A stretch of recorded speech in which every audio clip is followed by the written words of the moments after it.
Yo. What's up, everybody? Welcome.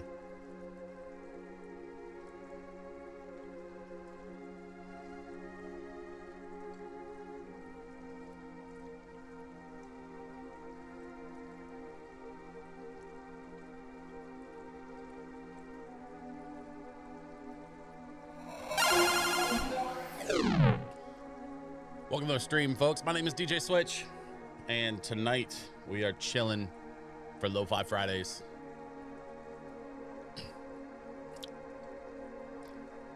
If my voice sounds a little rough, it's because I emceed an event last night with my buddy Meklo, a chiptune artist here in Portland, under the Deku Tree, which is a jazz group here in Portland that I just met for the first time, and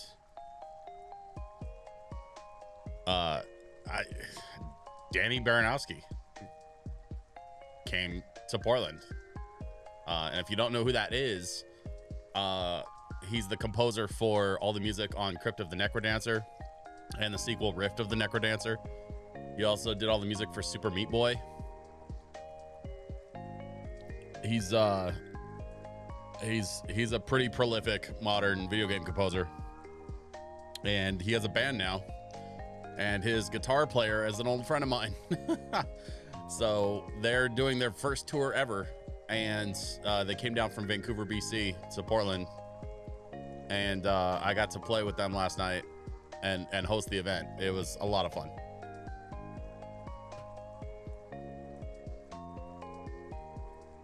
But tonight, we chill. It's Lo-Fi Fridays. Which means I have some lo-fi tunes for you all. I also have a brand new game that we're going to be trying out for the very first time. It's called Bear and Breakfast, and I'm excited to share this. I know some folks like to watch the VOD after the fact, and so since we don't have a lot of folks in chat just yet, I'm going to go ahead and just jump into the game. I have some more stuff to share later, but I want to get some reactions, so I'm going to wait till there's some more folks in the chat hanging out. Usually we have some folks a little bit later on, so for right now, I'm going to jump into this game, and we're going to check out this game that I just picked up for the Switch. It's called Bear and Breakfast, and it's exactly what it sounds like. You're a bear that opens a bed and breakfast in the forest to try and interest more visitors to come to the forest. And so we're gonna dive into that on the Switch tonight, and we're gonna play some and enjoy it and see how it goes.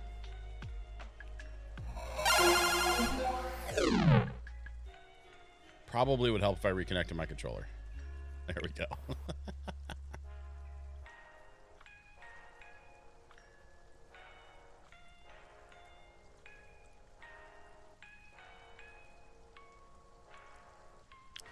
So we have Bear and Breakfast. I updated the game, but I have not started the game. This is my first playthrough of any kind. Options. Sure. I turned off. Oh, and I turned the music down because I wanted to be able to play my music. But we're still gonna have some game sounds tonight, which is gonna be nice.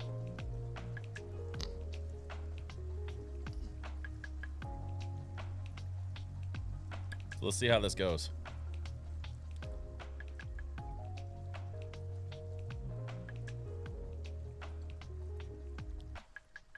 Why can't I ever fall asleep on time?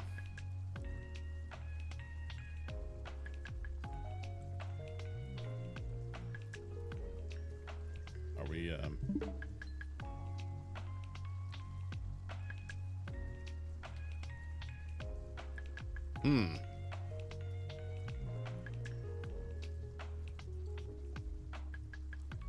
Controller input doesn't seem to be working.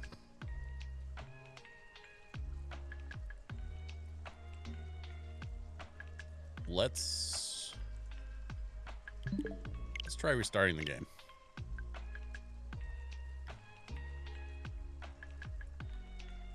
This is the European release of the game, which I ordered by accident.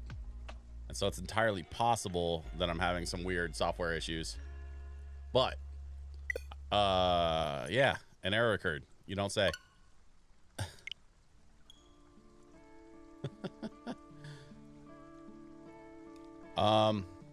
You know, I got Animal Crossing sitting here, and we can just go right back to that. Play another week of Animal Crossing. We've been playing Animal Crossing for the last few weeks, and it's been fun.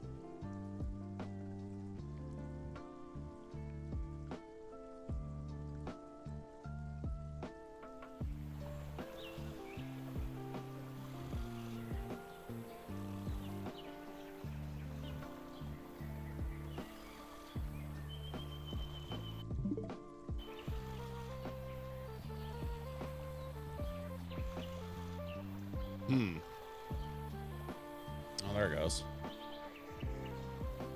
Okay. Sleepy Bear.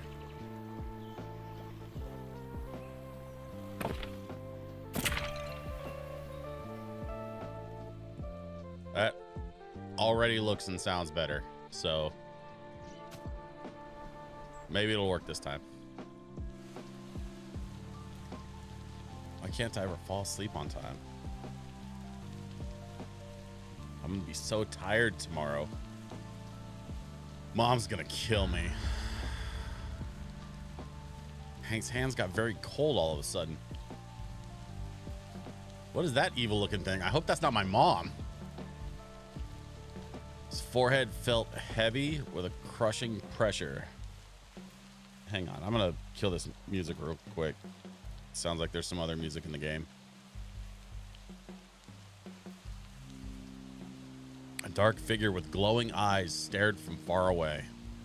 Weathered stones and dry woods surrounded it. Suddenly, a blinding jolt of lightning illuminated the sky. Thunder cracked. A shriek pierced through the air. There was no one there. Everything felt dark and silent again except for the rain. Forget I said anything. Sleep is overrated.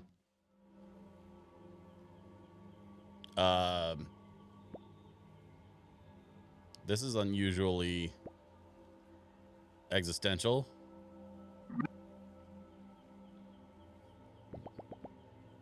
Do not. Don't what? See? Because that's already happening.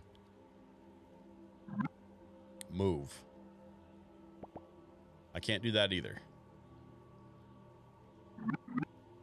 Left stick to move around. Well, that's convenient.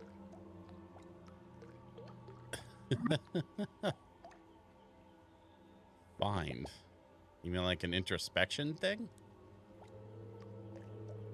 Oh. Here's my bed.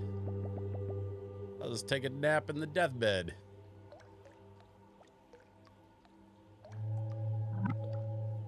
Press A to interact. Okay. Don't. You're not great at making up your mind. Making your mind up. Wake. Don't wake?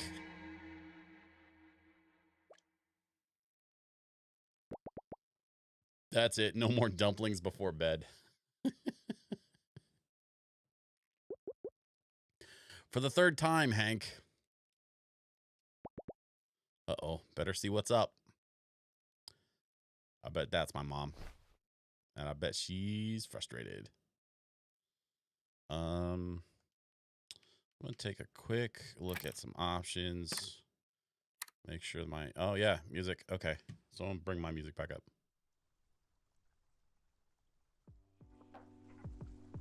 So I mixed some rain and water sounds in with the music for tonight. I'm going to try it out. We don't have to stick with water sounds either. I got a bunch of other sounds on this app that I'm using. But I like it. I think it's nice. It lends a little something.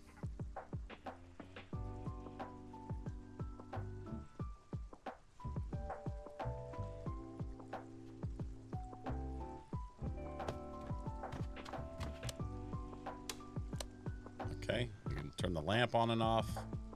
We could go back to bed, but we're not going to do that. We're going to go try to find mom. That's a no symbol, so I don't think I can go through there. Same thing there. Maybe this way. Oh, there we go. I'm up. I'm up. Well, aren't you a bag of bones? Good to see hibernation hasn't kicked in yet. You can't call it that every time I get a little extra sleep. Besides what? I had a hard time sleeping. Too many thoughts. Well, that runs in the family. Have you tried thinking less? Gee, thanks, Mom. No, Where's Annie? Oh, in her room with Will, probably. I should go wake him up. All right, honey.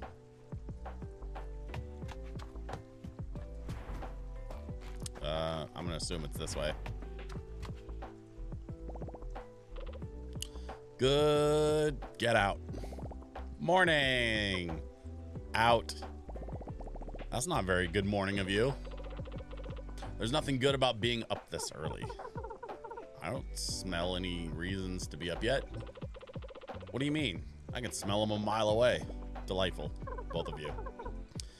What's on the docket today, boss? Digging a new hole next to the other holes? Actually, Mom said she might let us cross the creek today and check under the bushes for mushrooms. What did I tell you? I live for the hunt. How come we never get to do the fun stuff anymore? Like a good old visit to the dumpster. We're not allowed past the fence anymore. Besides, there hasn't been any new garbage in months. Well, we won't find any garbage or shroomies in here, so let's go already. You're on his side now? It's morning. We're up. Let's go do stuff. They warned me betrayal never comes from your enemies. That's deep. Betrayal never comes from your enemies. That's real. Hey, kids, over here. Get your digging claws ready. Here it comes.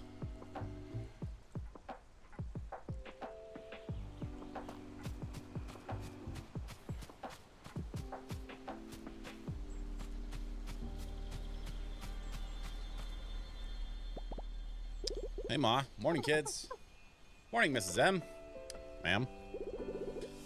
Did you sleep all right? Yeah, as good as ever. Good enough.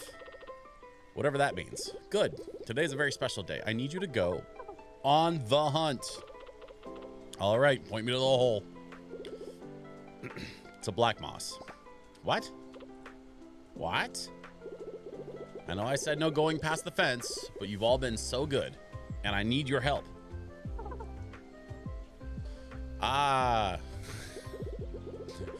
The push around the tombstone is getting a little thick, and the flowers aren't in bloom anymore. So I'll need you to find me a bundle of alligator weed. I can't believe we get to leave this stinking place. I mean, adventure. Adventure! Anyway, Hank, you're in charge of this operation. Here, this is what I'm looking for. In fact, take the whole notebook so you don't forget. The notebook. Collectible. Find it in your collectibles inventory. Awesome. But don't lose it again. I won't. He will. He will. All right, you three. And remember, you're getting that bundle and straight back. Not one step further than the swamp. Yes, Ma. I just realized that I'm missing something on my computer. Hold on one second. This will take 2 seconds to fix. There we go.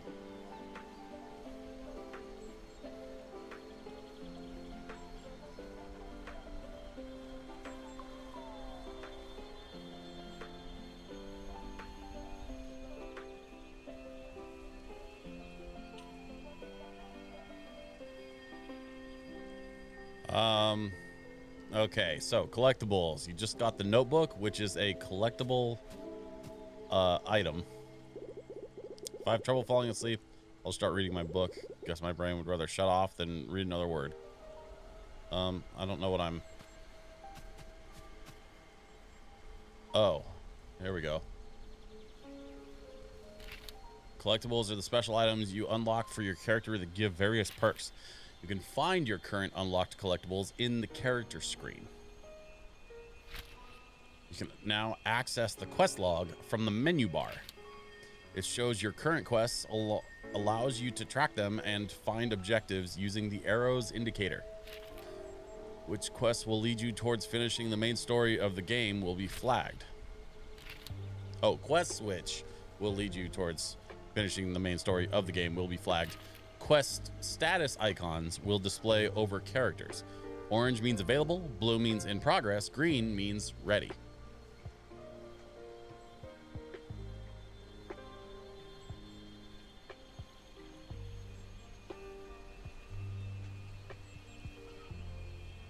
Okay.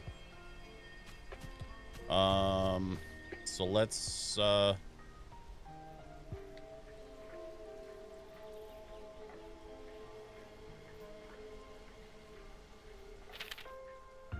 go down the black moss hole.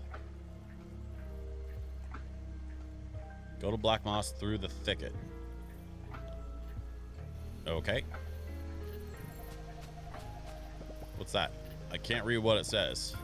Oh, okay. I'm not sure what's... Oh, I see in the map. Okay, it says on the map. So we're gonna go this way. You really are traipsing through these woods. There's the fence. There's a hole in the fence. And I'm assuming this is the way to Black Moss.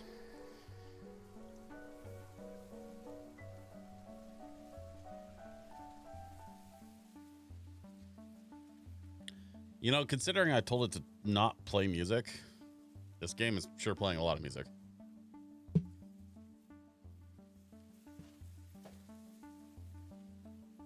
I'm not getting much out of it. Like, sound-wise, so I might just kill it. I don't know. But for now, the three friends found themselves farther than they'd ever gone before. Past the soothing meadows... past the soothing meadows and the quiet streams of the thicket. Margaret wouldn't know, but this was not exactly their first adventure. Annie, the Karelian dog, brave but clumsy. Will, the poor Will, grumpy on the outside, but surprisingly, even more so on the inside. And Hank, the brown bear, cheerful and curious, but maybe a little concerned about the promise he made back home. No, Mom, I'm definitely not going to wander too far in an adventurous fashion. I promise.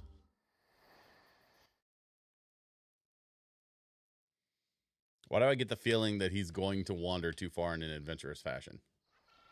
Call it a hunch.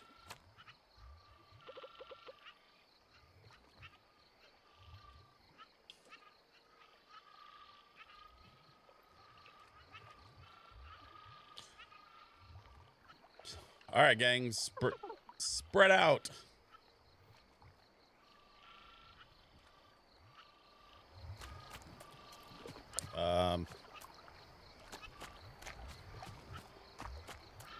Guess we're going this way.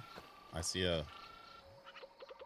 see, the reason all the jokes about Mondays are so terrible is because people only think them up on a Monday. Ba-dum-bum. Ooh, what's this? Tire screech. And tire is spelled the European way. What in the what? I heard it too. We'd better go.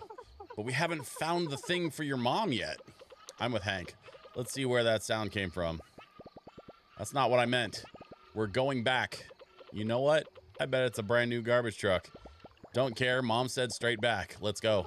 She also said to get some gator weed. We haven't found any yet. Maybe there's some in the truck. No, come back. I can't take these two anywhere.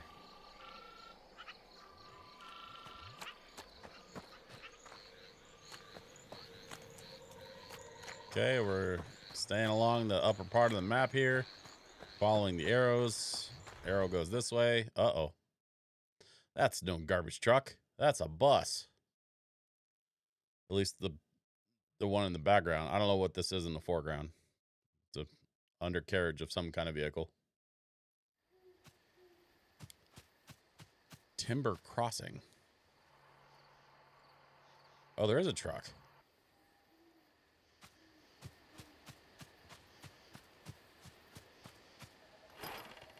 It's a luxurious outhouse. Okay. What's this? A wood pile I can take. Okay, I took the wood pile. Crafting table. Pinewood plank. All right. So I got to get resources and then I can build stuff, apparently. Oh. More wood. Don't know what that was. Looks like more wood in the pile here. Some wood, nails, and maybe some like cloth or linen material. I'm not sure what that is. We'll have to get into that later. Collected 10 valuables. More resources. More resources. Whatever that was. And that thing too.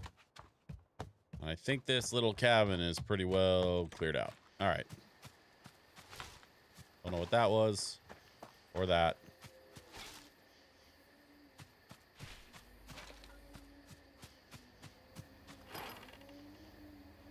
Oh.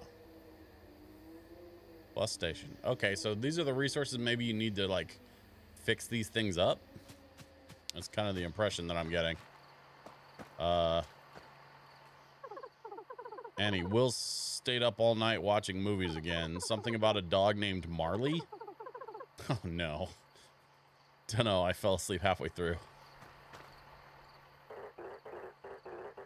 Finn the shark.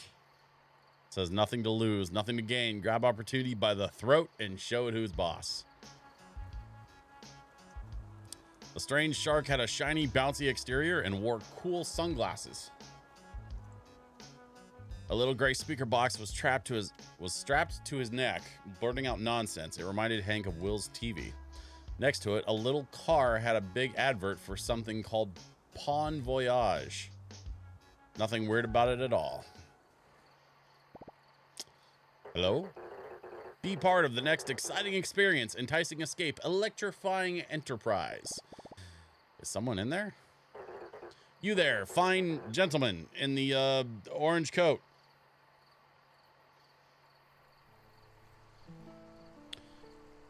Get some tunes going again. A little bit of Stardew Valley. Never hurt nobody. You there, the fine gentleman, orange coat. Right. I am pretty gentle. How would you like to own the next minor share in the next major maneuver? Well, I'm not into anything major, but I do like sharing. And I must reiterate, the share is very minor. What do we get to share again? Very, very minor. How exactly are you talking? Pawn Voyage is a multinational, multi-layered, multi-your-friend corporation. What the? Offering secured touristry adjacent goods and services in exchange for valuable personal collateral? Does that spell stags and VPC? You lost me. Don't think you ever had me to begin with. Just bring in your old, useless, priceless family jewelry or expensive heirloom of choice, and we'll give you a 1 to 3 day all-exclusive voucher for the vacation of a lifetime. Sorry, buddy. I don't have anything expensive or a heirloom. Pawn Voyage is also on the lookout for brand new adventures and locations. Why does he keep saying it like that? For its millions of customers all around the valley.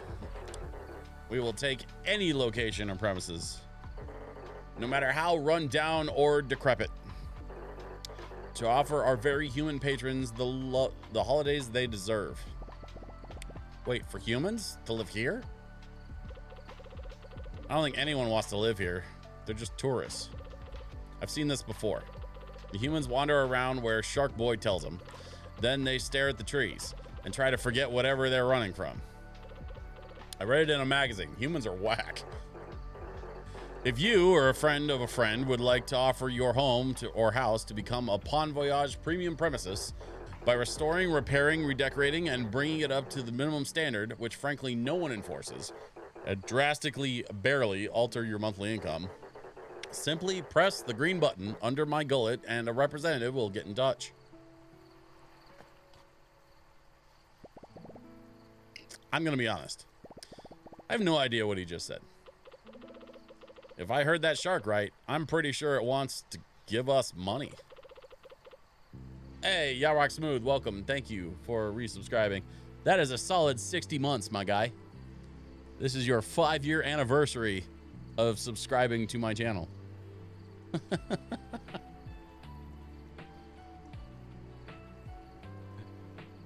Good to see you, man. Thanks for hanging out tonight.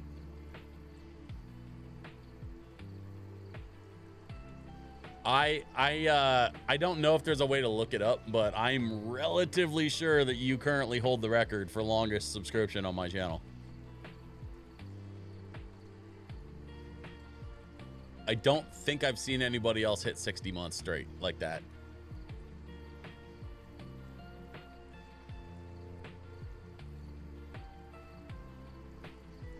Hey, I'm not mad at it. If I'm gonna pick somebody to hold that record, I'm glad it's one of my friends, man. So thank you for being here, and thanks for the 60 months. I truly appreciate it.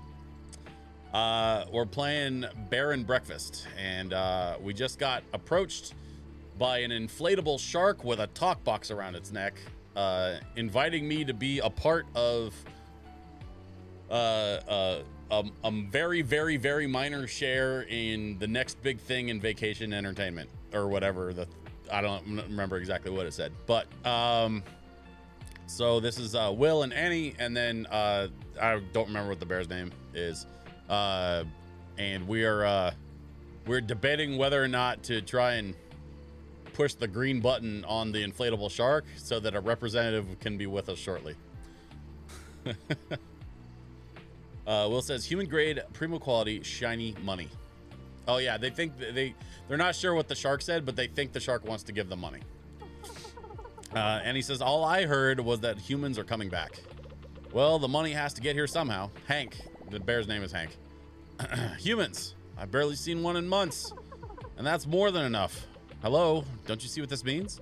With your oddly alarming strength, my foolproof understanding of all things, and Spoil Sport's cheerful attitude. I am cheerful. I just don't care for him, that's all. We stand to make a boatload of cash. Hank says, I'm gonna be honest.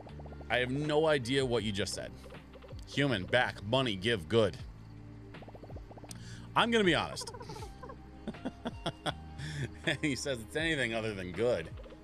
Look, just go tell the shark we're in. We'll just use any broken down shed. They're all abandoned anyway. All right. Nothing to lose, nothing to gain. Grab opportunity by the throat and show it who's boss.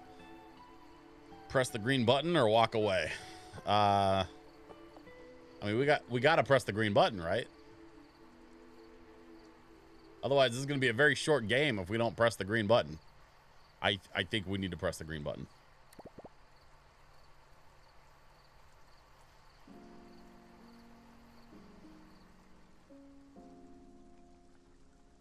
I think I'm going to go ahead and kill the game audio because there's really not much going on audio-wise.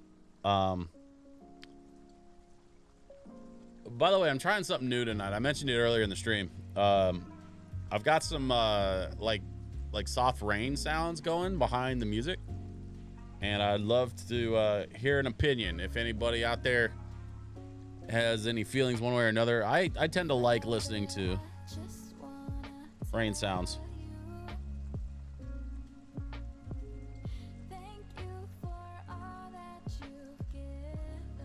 A little bit of Sonic Frontiers. I should play Sonic Frontiers. I haven't had a chance to play that one yet.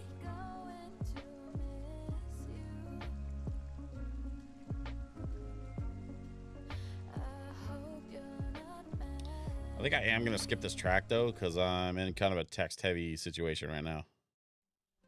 There we go. Little Baldur's Gate. I don't think there's any lyrics on this one. Hank says, hello again. Ben, congratulations, you have been automatically entered into a standard legally binding contract by using your fingerprint identification data from the local police department. Welcome to the family. Error unknown pattern. Will says name suits you. You are now contractually obligated to provide your premium property details within the next 3 business days. Simply press the green button under my gullet when the premises are ready to accept our first guest. All right. Who knows anything about human houses?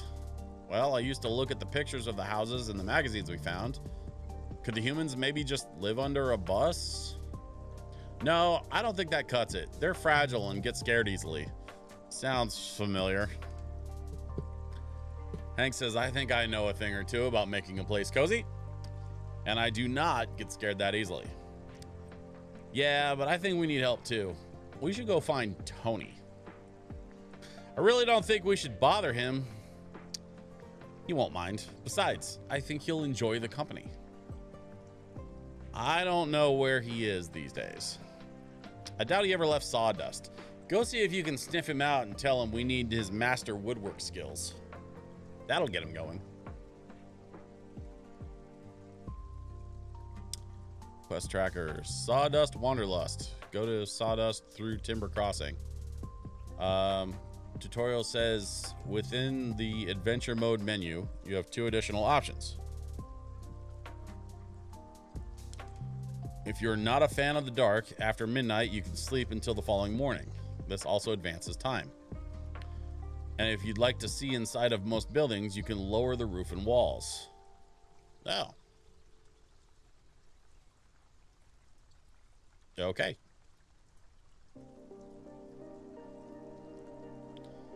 For now, I think we need to follow the yellow arrow back towards Sawdust.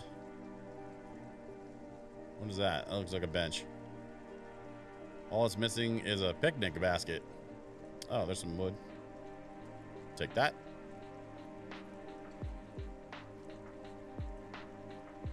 To Sawdust. Okay.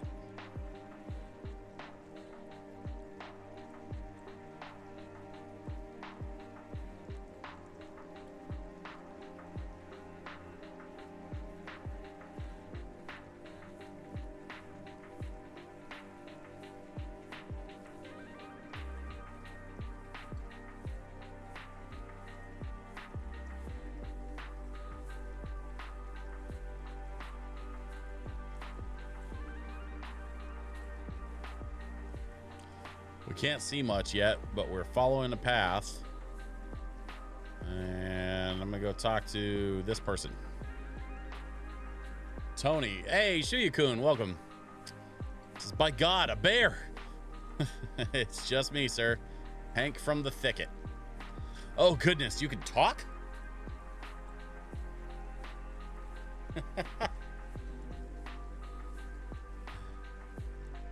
I'm just yanking your tail, boy. How's your mother? She's great. Listen, I wanted to ask if you could help us. We gotta help. Why didn't you say so? What do you need? A stack of birch? Well, actually, my friends and I were wondering. An oak spoon? Oh, I think Margaret would love that. Has anyone taught you how to saw yet? No, there's this shark in Timber Crossing. Oh, a redwood plaque for your fish. He says he's bringing humans to the valley.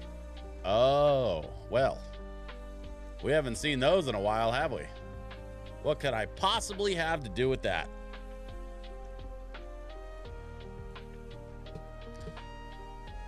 Hey, Shuyukun, I'm doing really well. My voice is a little bit fried because I was playing a show last night with some really great bands. But we're gonna keep on trucking anyway with this stream. And by the way, we're playing a new game tonight called Bear and Breakfast. We're playing as a bear that needs to open a bed and breakfast because an inflatable shark with an automated intercom system signed me up for a legally binding contract to offer my home as a new destination vacation experience. So I literally just got done talking to the shark, And now I'm talking to my friend Tony, who might possibly help with building out our bed and breakfast. Tony says, what could I possibly have to do with that? Hank says, how much do you know about building things? For humans, I mean. Well, as you of course know, everything people make is perfect. When I took over the mill here, I found all these papers and schematics. It felt like stumbling upon artifacts. Never thought wood could take so many shapes. Look here. Elaborate contours, knotty frames, perfect angles. Clearly only an incredible being could come up with all of this. Whoa. Can you make all that? Oh, anyone can. It's quite simple once you figure out how to read these things. Would you like me to teach you? Yes. Well, I was hoping you could help us fix up this old shack in Timber Crossing. Oh, how wonderful. We'll need my back saw and mallet, a ladder, oh, and a couple of stacks of pine. Fetch those for me, will you? The bright yellow ones. They're all yellow. Okay, tutorial says materials. You can interact with materials in the world and loot their contents. Yeah, we figured that out already. Press A again when in the container screen to take everything inside it quickly. Oh, okay. You can also split stacks for multiple items. Scavenging is one of the main ways for you to obtain materials. Certain materials will respawn periodically in expected locations. Wood will be found near trees, stone and marble near rocks, junk around the garbage dump, and so on. Store any extra materials in the stash near the Pawn Voyage car in each area.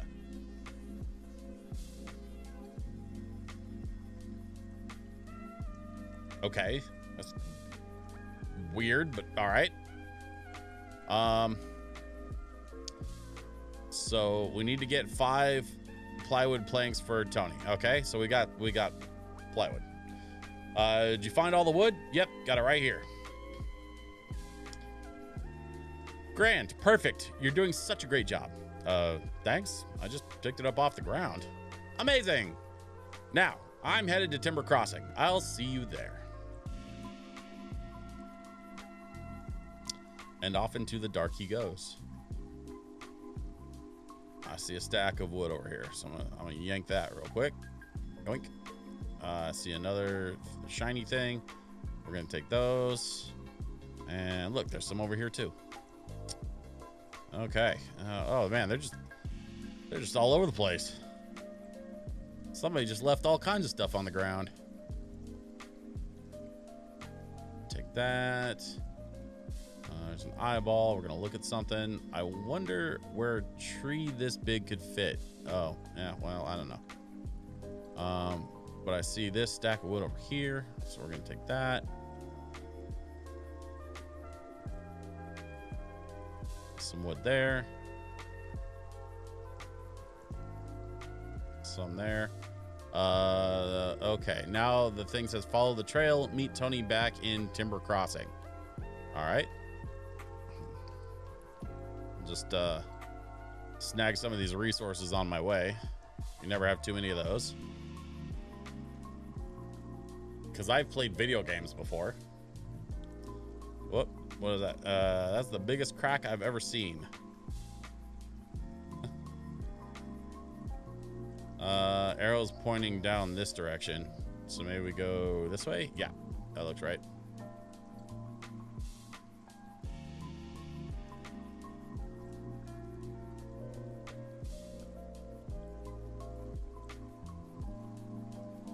I hope the music's loud enough. Let me know if y'all need me to turn it up a bit.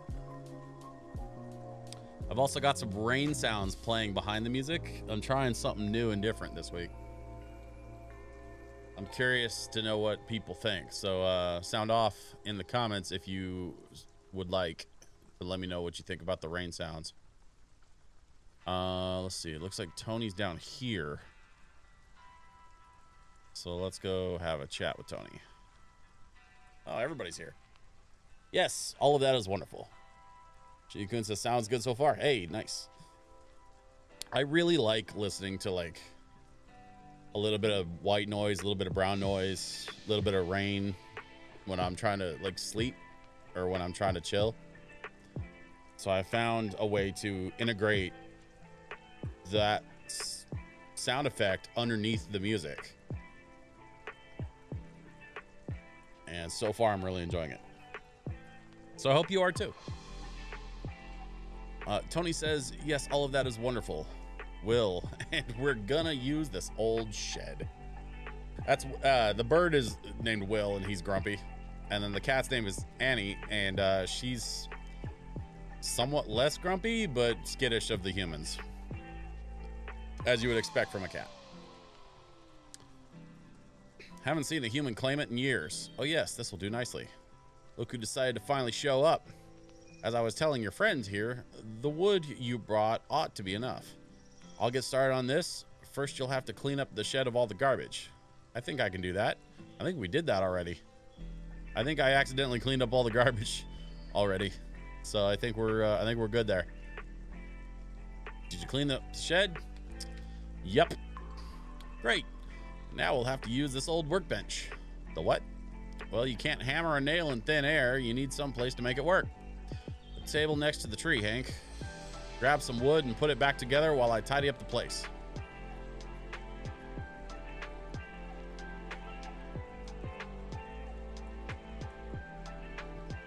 Okay. We have a workbench.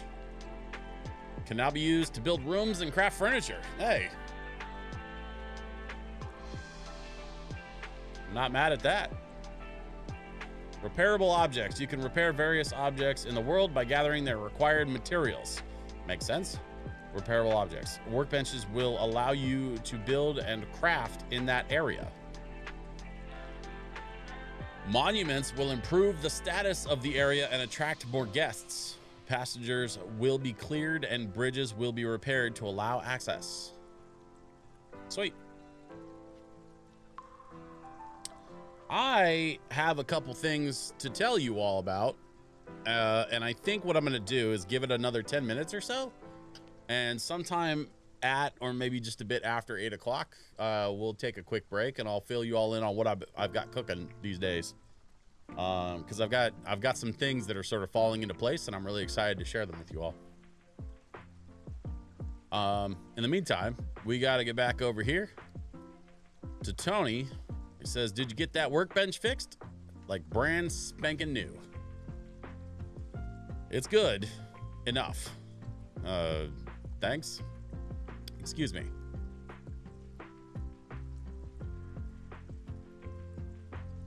I love how the otter's name is, or the beaver's name is Tony, as in fix it again, Tony.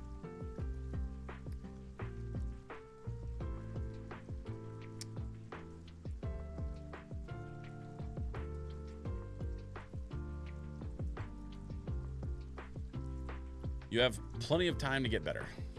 Now, humans got over the cold stone floors and itchy hay a while ago. They would much rather sleep on a clean, soft, springy surface. Here, this is none of those things, but it'll do. New items available. Visit the shop and find new items available for purchase. Awesome. You've unlocked a new crafting recipe, shabby pallet bed recipe. Oh, okay. Go make one at the workbench. Okay.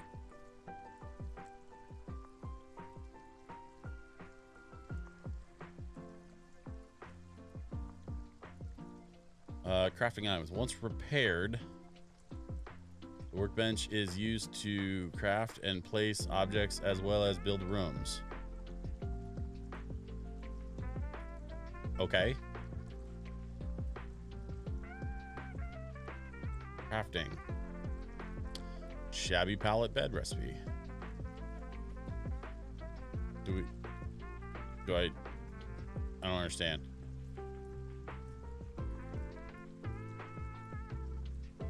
Inventory? No. Oh, build room, comfort, bedroom. Aha. Wait. I don't think I did that right.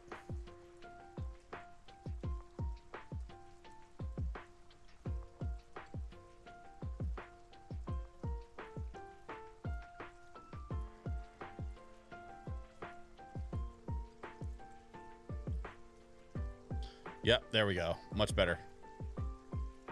Let's go 4x4. And then let's put the door there.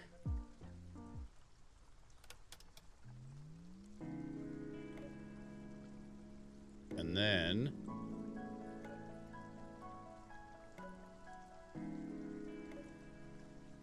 nope, we don't want the door there.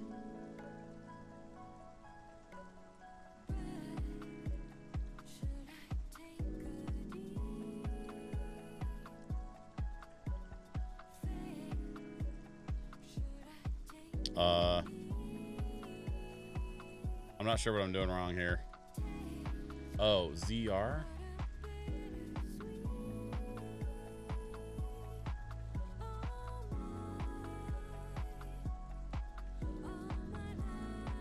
Hang on. Okay, so we're gonna craft.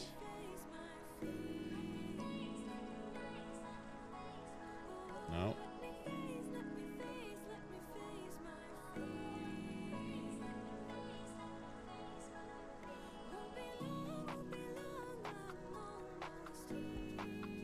Oh, there we go. I see the right stick in the corner. Okay, now I have a bed. So now when I go to build the room, I can build the bedroom. We'll go 4x4.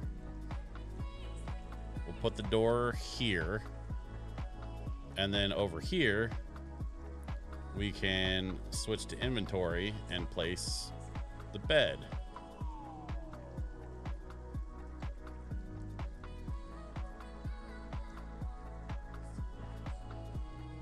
Right?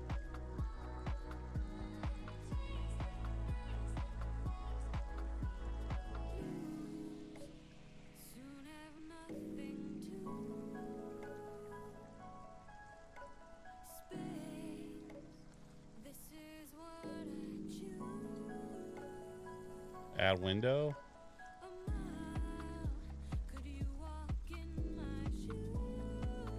There's a nice little window.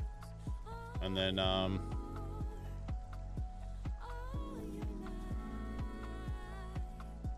oh, there we go. And then there's a bed. Okay. Oh, wait a minute.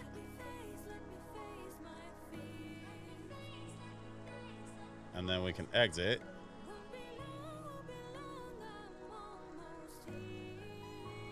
Once repaired, the workbench is used to craft, place objects as well as build rooms. Craft functional furniture, use the workbench and enter the crafting menu. Functional objects are specific to room types and are crafted from materials.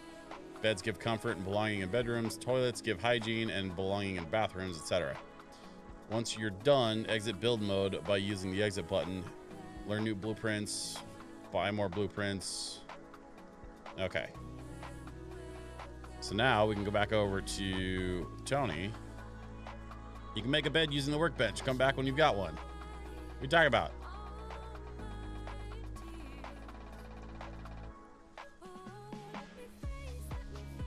Dude, I made... Okay.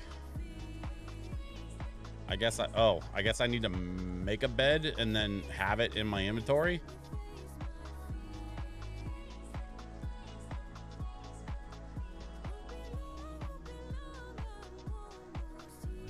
Okay, sure. I guess I got ahead of myself. Were you able to make that bed? Yep, got it right here. I didn't think it could look worse than the schematics, but here we are. Oh, I mean, excellent. You're doing so well. Better than mine back home. That's just sad. Well, hurry along and put it to good use. Make a bedroom and put the bed in it. We did that. Okay. So, were you able to make that bedroom? Yes, sir. Stains and all. I hear some Skyrim. Yep. Brilliant. I almost prefer it to the dead tree I used to sleep in. You encourage weird. All right, now, this is the most important step. Humans always need to feed their false sense of superiority by having someone around that they can look down on. You sure seem to know a lot about that. So we're going to need to make them feel welcome by putting down a little table at the front of the house that tells them where to go, and a little black book to keep the records for the shark. Yes, here's how you make it. Quite straightforward, really. Unlocked a new crafting recipe, front desk recipe. After you've made it, just put it down in the shed, and then it's time to rake in the dough.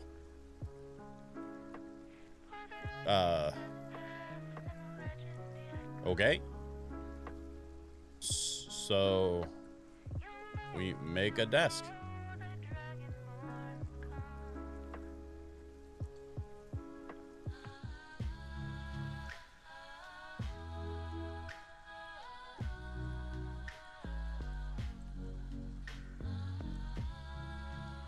Oh, right, that one. Okay.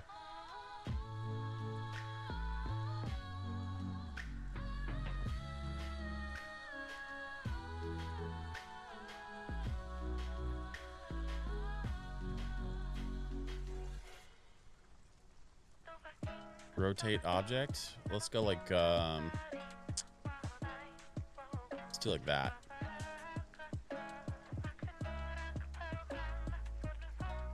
I like that.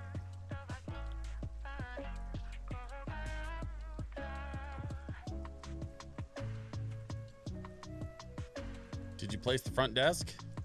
Yep, it's in there. That looks good.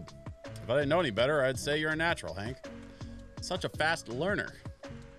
It's not that great. It took me forever, and it's barely anything in there. Are they even gonna like it? You sure know how to take a compliment. Oh, sorry. Thank you. Thank you? Thank you. Sorry. Go talk to Sharky Boy. Tell him we got this joint ready.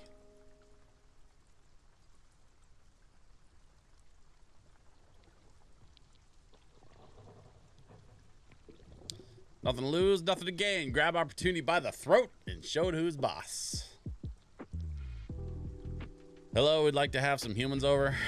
Congratulations, your premium property is now listed on the network. The time had come to unleash something both intriguing and unfortunate on Silver Valley. People.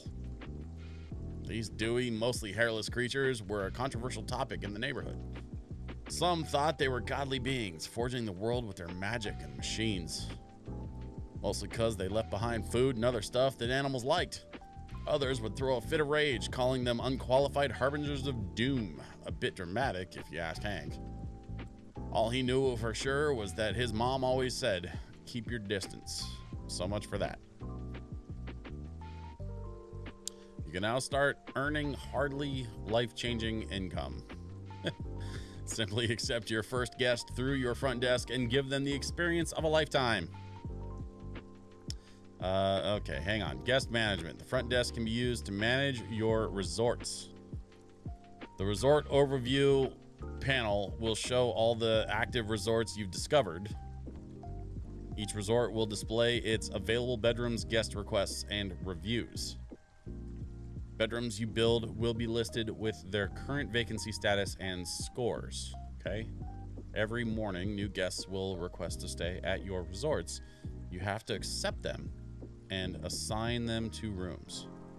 Depending on the resort, each guest will have demands for their room. Use the accept button to accept a guest request. Assign the guest to a bedroom for their stay. Try to match the bedroom scores to the guest's demands for better reviews and payouts. You can get more guest requests per day in an area by repairing monuments. While you are off on an adventure in another location, your resorts will still run. Oh. All right, then. It's not what I would call a flawless business model, but sure. Oh, we need some loggers tools to fix the outhouse. The luxurious outhouse. Okay, well. We have a dinky shed. Details, 1 bedroom. Active staff, total cost per day. All right.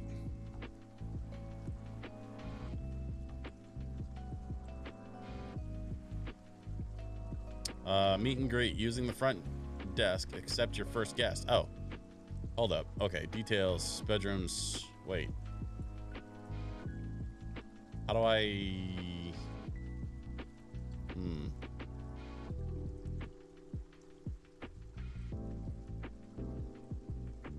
Oh, interesting. Okay.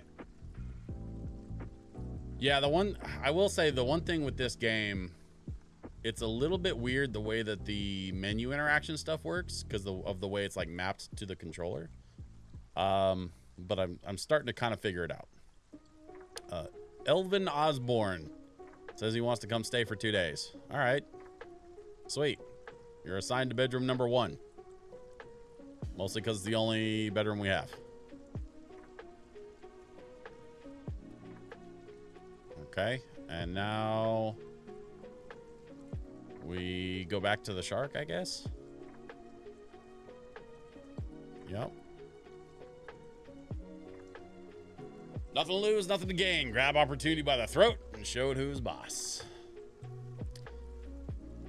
I got a human on the way. Congratulations, you are now on your way to financial independence. In actuality, you are much, much closer to financial ruin. But you have a head start, and that probably means something. In any case, make sure you keep up with guest demands as they tend to become pickier and pickier. Sadly, an issue that technology hasn't been able to solve yet. Probably true.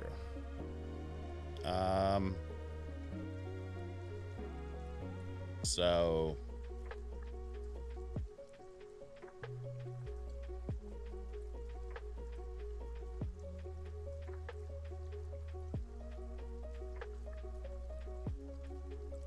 Uh-oh, alert, alert. It looks like your premium property is lacking in the old P department. Hey, I don't... Prestige. Wow. That means that the decoration levels of your property aren't up to our low standards. It's ugly. It looks just like my room. In order to attract more lucrative guests, just make your properties more appealing by adding non-essential ornamental furniture and knickknacks. Guests go crazy for knickknacks. What an uncomfortable sentence. Raise the property prestige level to a satisfying degree before returning.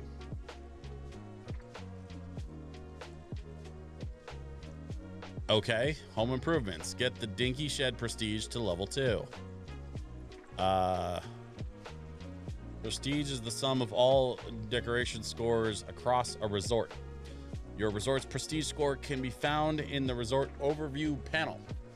Increase prestige by increasing the amount of decoration in your cabin. Most objects have a decoration score, either positive or negative.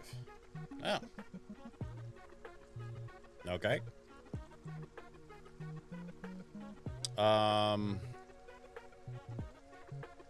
Well, I suppose we need to find something pretty to put in the...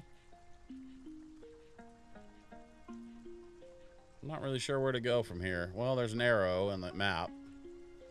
Let's follow the arrow, see where it takes us next. Oh, we're going like way over here. What is this? Oh, we found a thing. See some resources. More resources. Oh, there's somebody up in the corner. Okay. Well, let's snag all these because why not?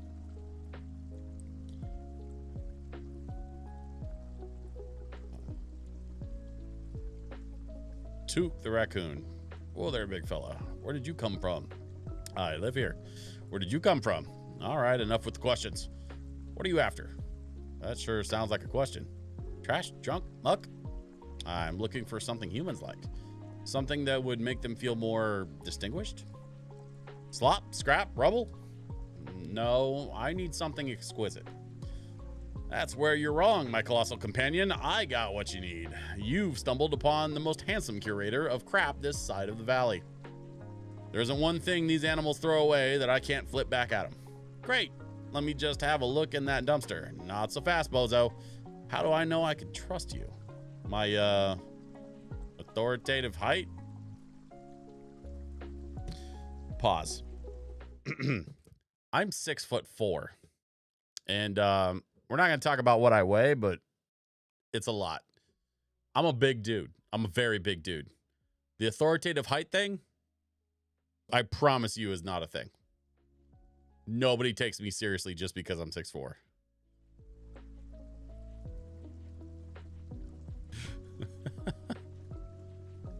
Took says, be that as it may, we don't trade with just anyone off the street. My head would be in a gutter before noon. Although I do spend a lot of time down there. But you got to be approved before I can sell you anything. I'll tell you what, there's a bus depot across the road. I can smell the stinky tuna from here. Find me a snack, then we can talk.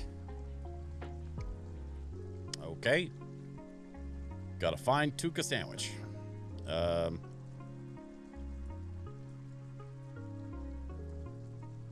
Oh. All right. We found Oliver's lunchbox.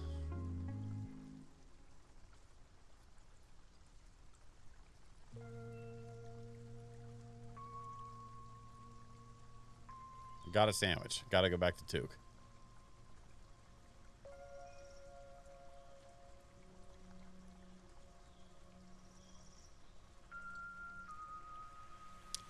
So did you find any grub? Yeah, right here. Stale bread, crunchy cheese, week old mustard. That's all I could find. Just like Mom used to make. All right, you British charmer. I'll let you buy my special selection of swill. And here, I'll even let you have this one for free. But anything else comes at a price. And I don't mean none of that stinking human stuff. Took's garbage. He has new items available. Oh, I mean real valuables. Garbage. Took's dumpster is your one-stop shop for decorative objects. Took accepts valuables as currency. The world is littered with them. Literally.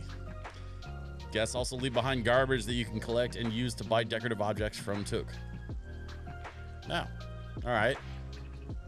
So,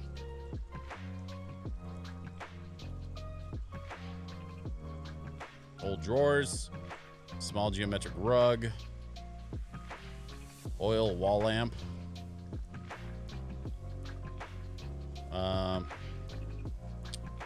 small oil light, scuffed cupboard cabinet, small nightstand. Oh, a nightstand would be good. We should get a nightstand. Yes, inventory system is weird. Okay, so we got a nightstand, and we like a floor mirror. Let's grab one of those. And then maybe some old drawers. Drawers are good. People can unpack their stuff while they're staying. Don't need a cardboard box. A small bear painting. Sure. And then flower vase. Potted prayer plant. We like a plant. We're going to do a plant.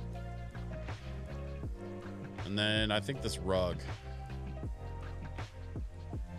All right, let's go take that stuff.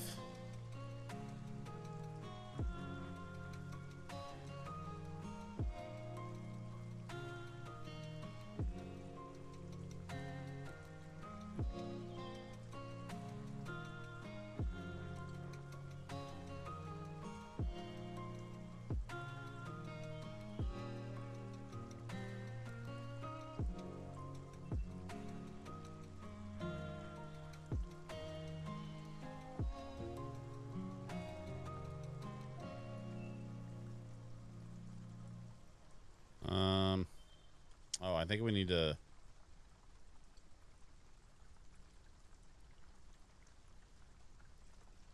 I don't remember what to do here. Workbench? Oh, yeah. There we go.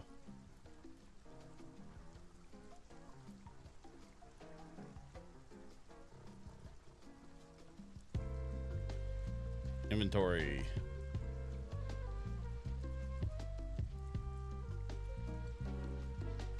We could put down the rug. And then small nightstand. That can go like right there next to the bed. Whoop, hold on.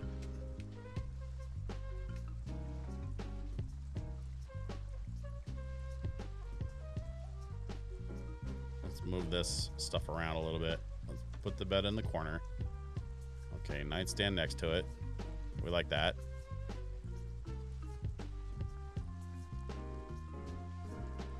Nice little rug next to the bed. And then I think I want to put I'm gonna put the drawers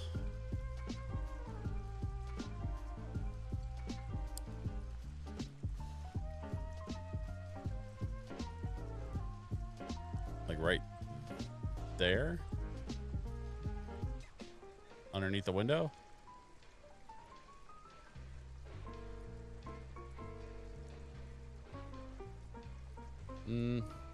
No, I think I'm gonna move these. How do I rotate? Like that?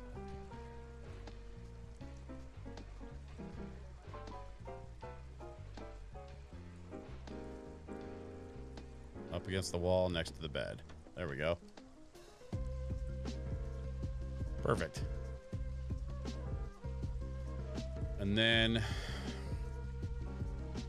what else did we buy? We got the floor mirror.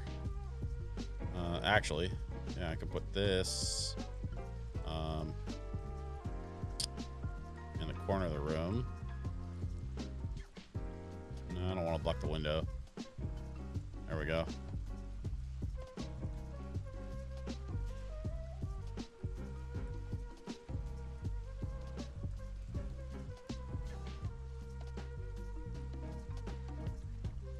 And then we'll put the small bear painting, I think, on the wall.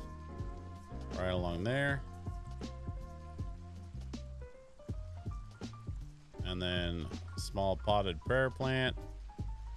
Let's put it, can we put it on the dresser? Is that cool?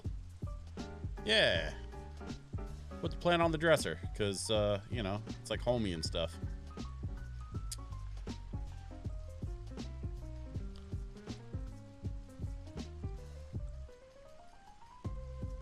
Okay. Now we have a room with some decorated stuff, and I think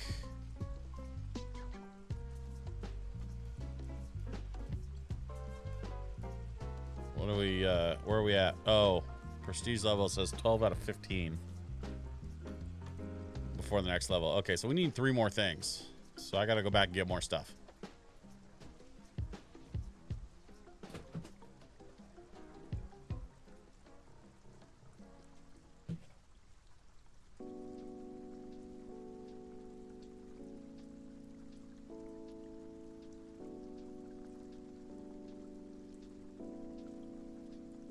I have no idea what that was. Something just fell. I think my cat knocked something over.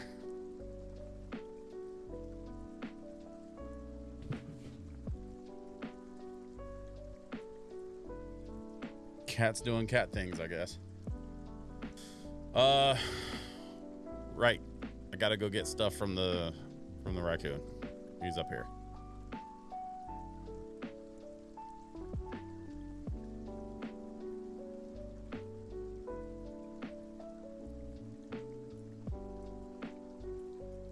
My buddy always made me go, and it was only magazines and pamphlets, no bad stuff. Relax, my delinquent friend. I'm not gonna snitch if you ain't. Besides, haven't seen a lick of new humans around here for a while. Not since the couple that ran around after the big inferno. Yeah, we used to never be allowed past the fence in the thicket. Now we walk around like we own the place. Never let anyone tell you that you don't. Anyways, humans coming back in droves, huh? That's pretty wild if you pull it off. Probably make a few folk pissy in the process. Listen, I get plenty of demand, so my business revolves around supply. No humans, no garbage to sell back to them, and especially slim pickings if we don't get any of the rich-looking kind. They dump the best junk. I'll tell you what, since you're fixing up the old shed for them, how about you do the same for the kiosk up here? They used to flock around that place like raccoons to a burger wrapper. That's me. I am raccoons. I'm just getting the hang of it. This sounds a lot more complicated. Nah, this is the one and done deal. They just need a couple things to keep them distracted. The beaver will know all about it. He was here when the place was built. Who knows what new kinds of goods we'll have in the shop. All right. You hang out with trash, you start to smell like garbage. Rich and appetizing. Okay. Do I need scuffed cupboard cabinet? Sure. I'll take one of those. Hold on. What am I doing? Okay, buy. There we go. Oil light. We'll buy one of those. And flower vase. Oil wall lamp. Actually, that I'd probably take a couple of those. And then a flower vase for good measure because it's pretty. Why not? All right. If we go put that stuff down, I think we'll be in good shape to get our prestige up. Hello again, my child. I mean, my favorite apprentice. Don't worry, he's been calling me that all day. You get used to it. Oh, hello. Look, I have it on very good authority that the kiosk up there is our next best shot at getting more humans to come. Oh, you do you? And what authority is that exactly? Well, oh, marvelous. The old travel kiosk was the jewel of the timber crossing. It was one of the first things humans built here. Oh, so kind of like the pyramids. Well, you'll actually find it's more of a rectangular parallelepiped. Is that a word? Y'all, I was an English major, and I don't know if that's a word. Parallelepiped? A rectangular what? Okay, so not a word. So I think we should spruce it up like we did with the shed. And that'll attract more humans and get us even more money, right? Well, right. Still want to know how you came up with that. Oh, it's a brilliant idea as usual, my son. Student. Yes, that's what I said. I take it back. You don't actually get used to it. Well, let's get started right away. Go in there and clear the place out of all the rubble, and then we'll go to the building. Well, I did that. So all clean? Yes, almost sparkling. Wonderful. Now, if I remember everything correctly, there are a few things the humans looked for in the kiosk. I can make a couple, but I don't have everything I need to get them just right. There's a few oddities I need to get it all together. Of course there is. I'll need a bit of human literature. What? I've got a book back home we could use. There's also an old computer sitting under the tower in sawdust. Oh, and some sort of writing apparatus.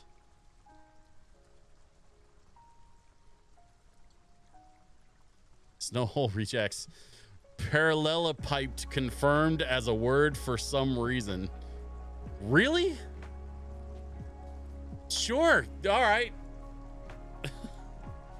I guess it's a word. I believe you. Also, welcome. And as this is your first time chatting, welcome to my stream. I'm glad that you're here. Yeah, I don't know. I've never heard that word before. That's a really weird word. But I guess we learned something new today. I have to Google that. I have to look that up. Actually, I think I'm gonna do that right now real quick. Hold up. Okay. Snowhole rejects is like on top of this. From Merriam-Webster, a six-faced polyhedron, all of whose faces are parallelograms lying in pairs of parallel planes. I think I'm actually more confused having read that than I was before. So let me just Google this real fast.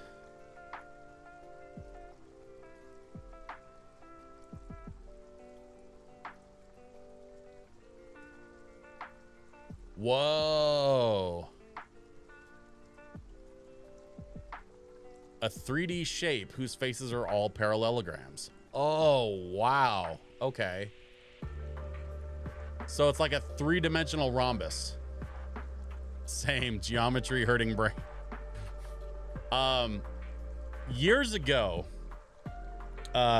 many folks on the internet now are very familiar with Penny Arcade, the webcomic that's been around for like 25 plus years, probably more at this point. But my friends and I read Penny Arcade. Like, I remember when they only had 20 strips published, and my friends and I like printed out all 20 on an inkjet printer in the like late 90s. So I've been a Penny Arcade fan since they were a thing.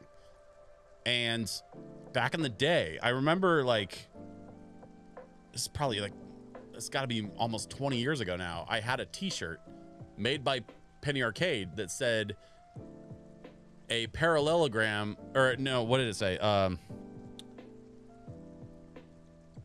It said a rhombus is a rectangle that a bitch would draw. And it was a reference to like one of their strips, one of their comic strips, like some joke about how like they were trash talking geometric shapes. It was very stupid, and I realized that, like, completely out of context, it's not that funny. But a parallelepiped. Am I even pronouncing that right?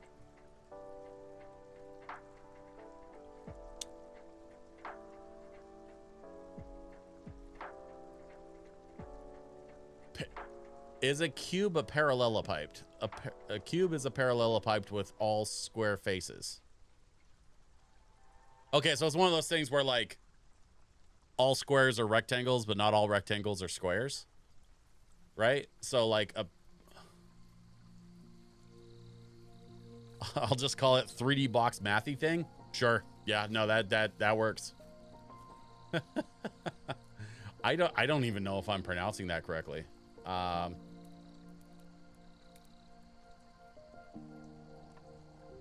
Sorry for the, like, overly bright lighting, but, you know, Wikipedia is gonna Wikipedia. Not much I can do about that.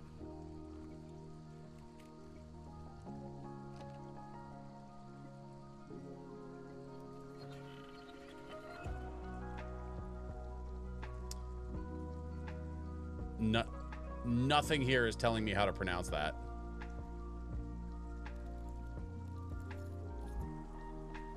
Merriam-Webster. Oh, hold up. There's a...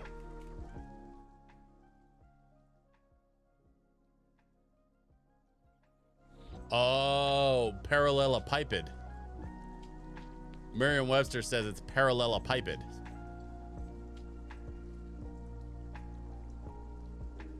Well, there you go, class. Your word of the day is parallelepiped.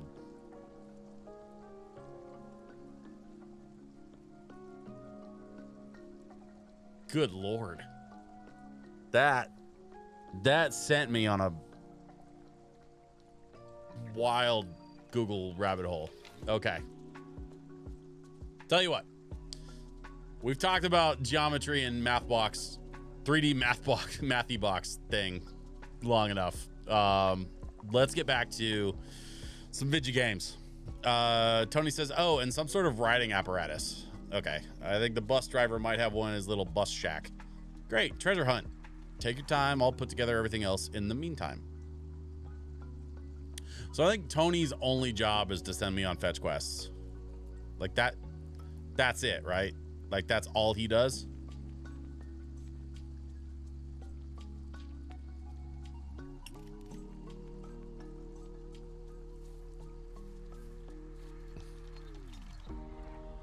I gotta finish decorating this room. Inventory. Scuffed cupboard cabinet. Let's put that under the window. Yeah, I like that under the window. And then we can put the small oil light. I think I want to put that on the bedside table, so you can, you know, turn it off when you go to bed or whatever. And then I think the wall lamps need to go in the, like, main area. It's not, it doesn't want to let me. What's it doing? Oh, there we go. I think, like, one here next to the painting. Yeah, it lights up nice. It lights up nice. I like it. And then can we put the other one outside? No, we got to put them inside. Okay. And I think the other one outside the door. Yeah, I like that. And then the flower vase can go on top of the thing that I put down, the cupboard. There we go.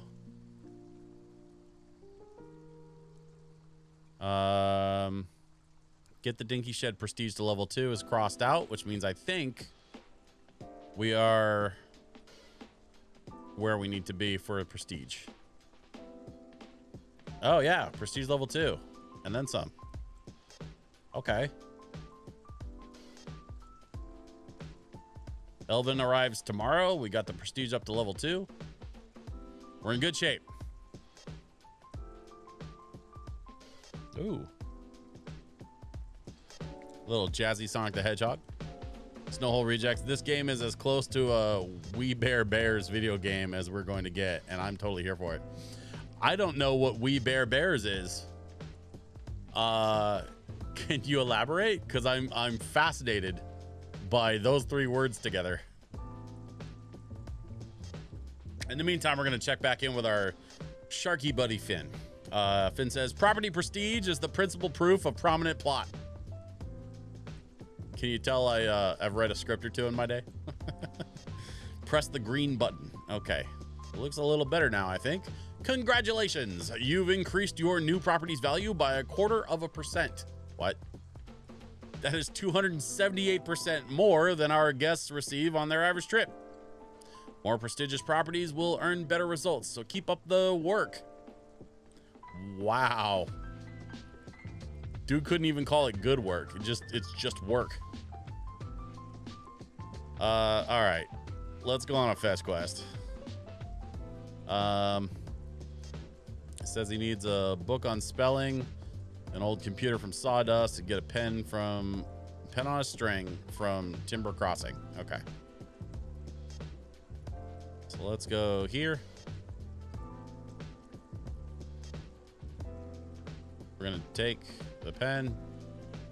I don't know who's sleeping in that bed, but he probably doesn't need the pen that bad. Snowhole Reject says there was a cartoon on Cartoon Network about 3 bears that are brothers that attempt to interact with humans. It's funny and cute as heck. Hey, okay. KMHD should have a show that plays LoFi VGM. You could totally host it. I'll tell you what there, Yarrock Smooth. Let's talk about that, because I agree. Like, I deeply agree with you.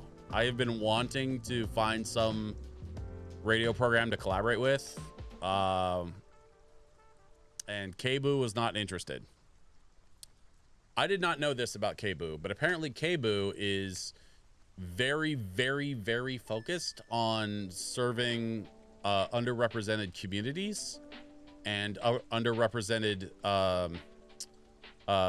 talent.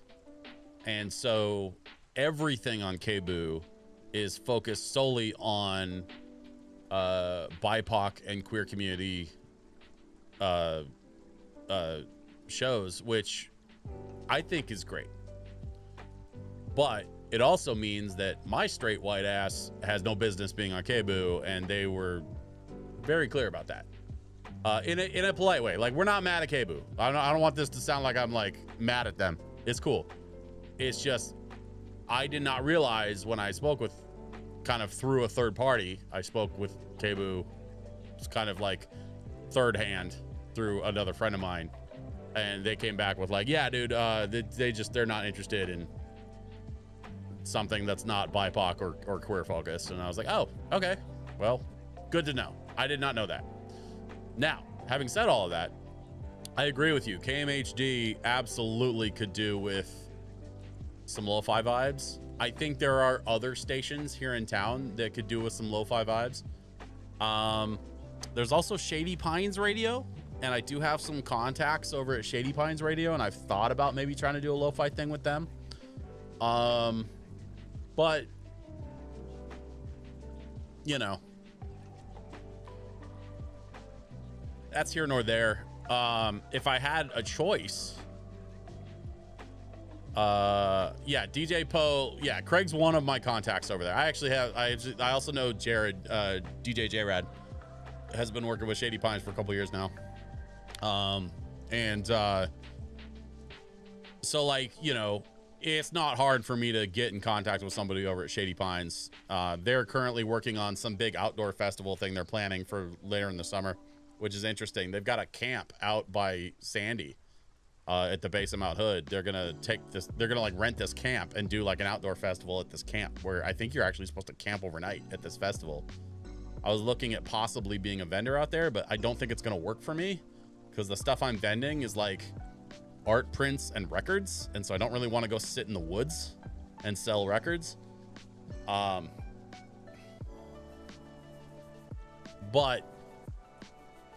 just because I don't want to go and sit there and sell stuff doesn't mean that I think other people shouldn't take an interest in the Shady Pines Festival. Did I say Shady Pines? God.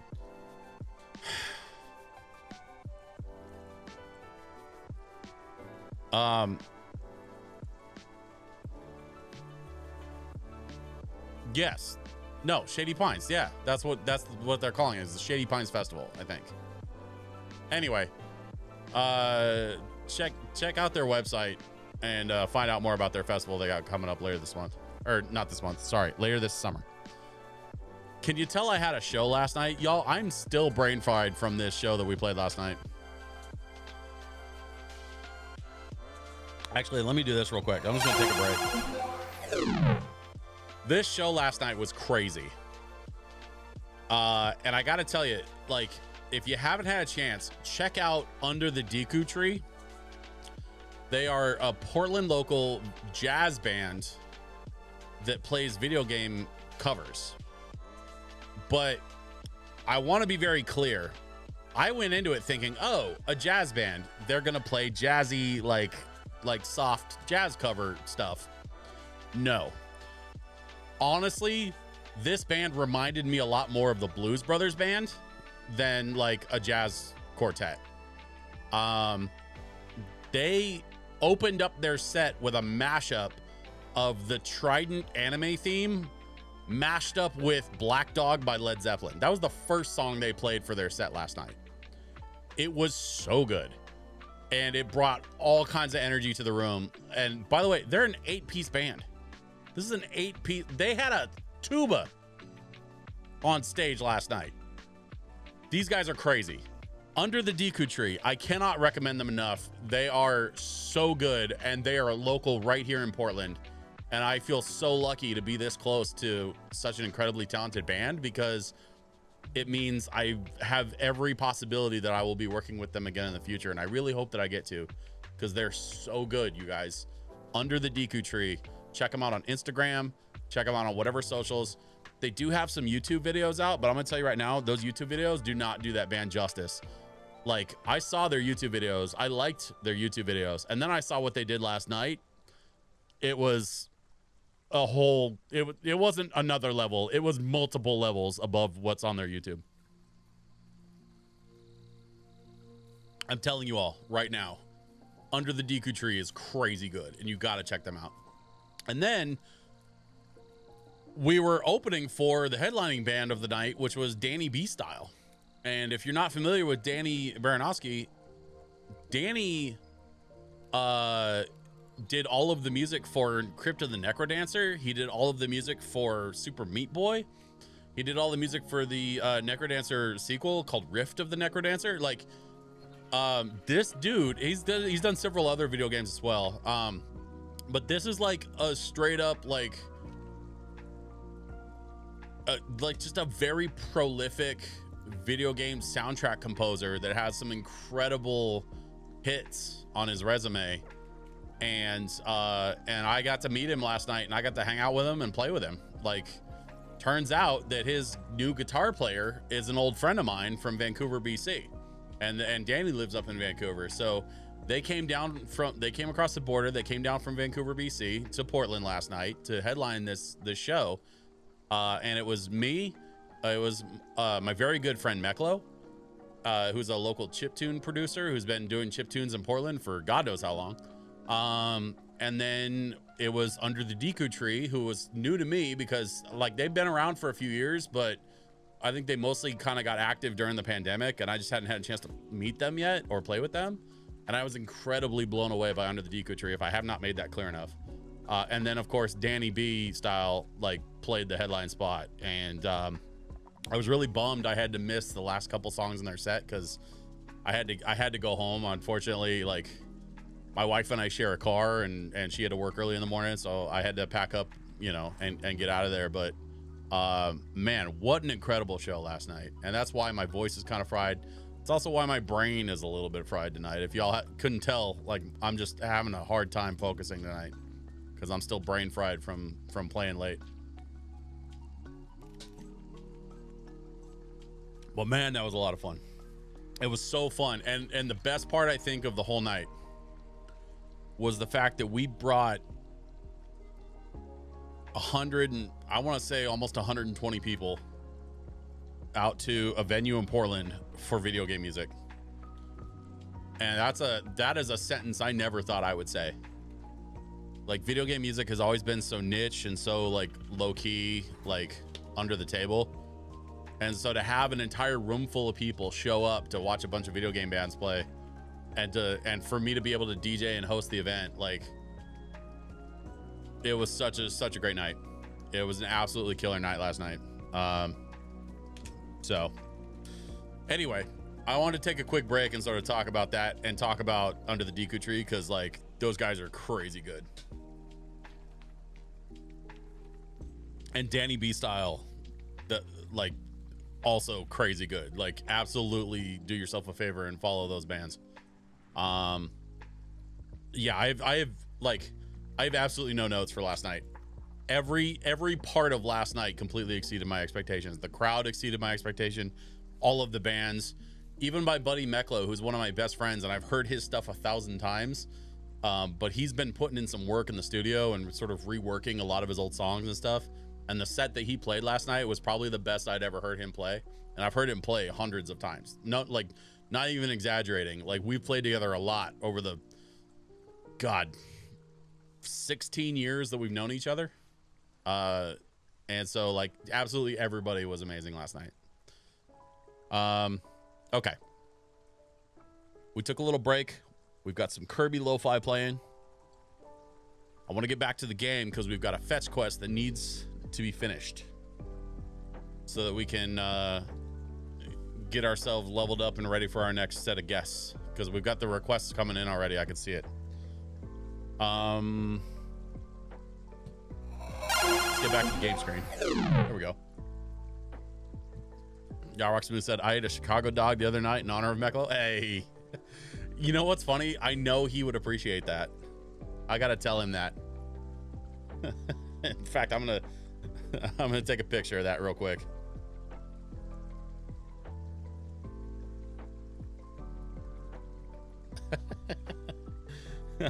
I'll send that to him later.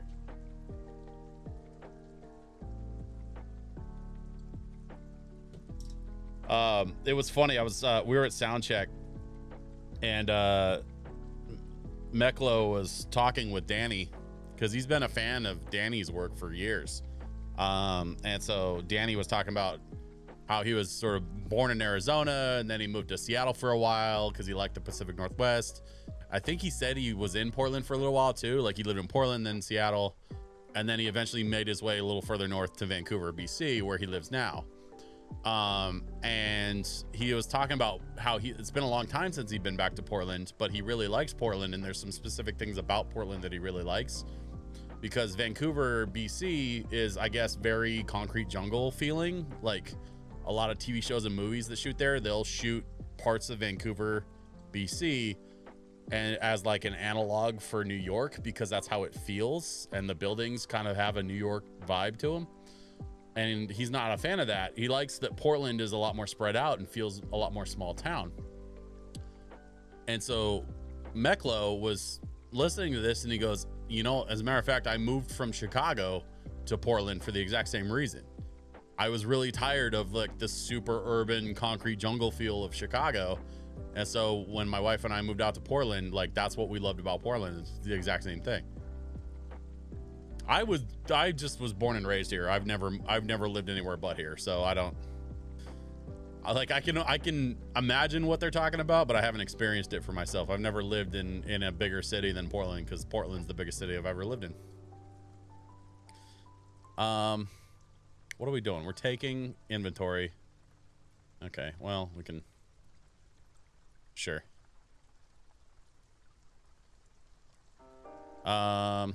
We got the pen. We need a book on spelling from the thicket, and we need an old computer from Sawdust. So let's head over towards Sawdust.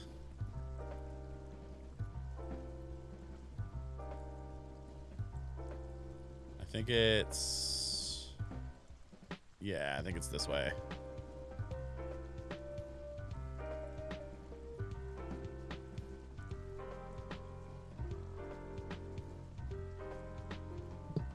Oh, Under the Deku Tree had their own version of Song of Storms last night too. It was kind of like a hard funk version of Song of Storms. It was so sick. I'm actually, like, the more I talk about it, the more I'm kind of annoyed that they don't have more of this stuff recorded, because, like, it's really good. Meklo has a recording studio. I think we need to have a conversation between the three of us. See if we can facilitate something.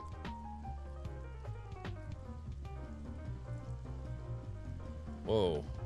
I see a garbage can. I see an old computer. Hey. Let's take all. Okay. And then we need a book on spelling from the thicket. And I think the thicket is where we started in the first place. So we got to kind of work our way back there. But I'm not going to walk past all this wood and just leave it laying there, because we love having wood for you know, inventory purposes.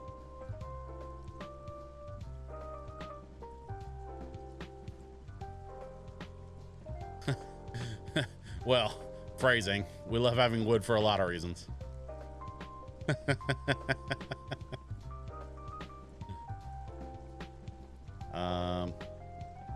Is that? No, I think it's... Is it this way? No. Although there is something shiny up here. What's this? Old chest. Bear shelf. Happy fish plaque.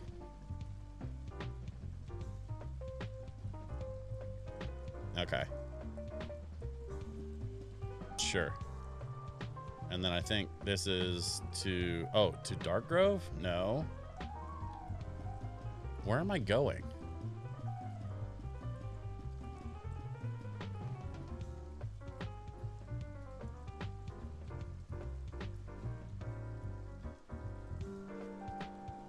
Okay, so I can kind of manage the map in the corner, but it doesn't really tell me where to go.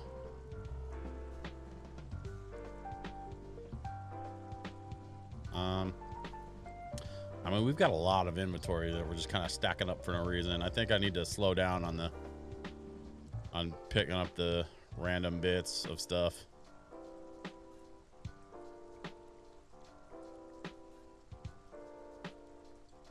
Yeah. This is where we met Tony, right? Scrap metal pile. Yeah, we like that. Okay.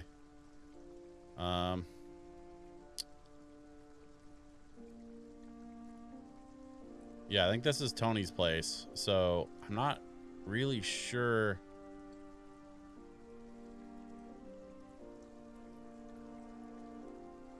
No, that's not helpful. Get a book on spelling from the thicket.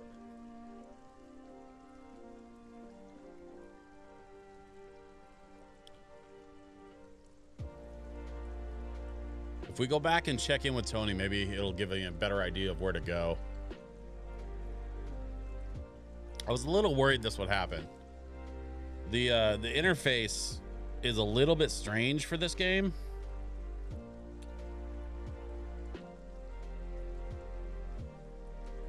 And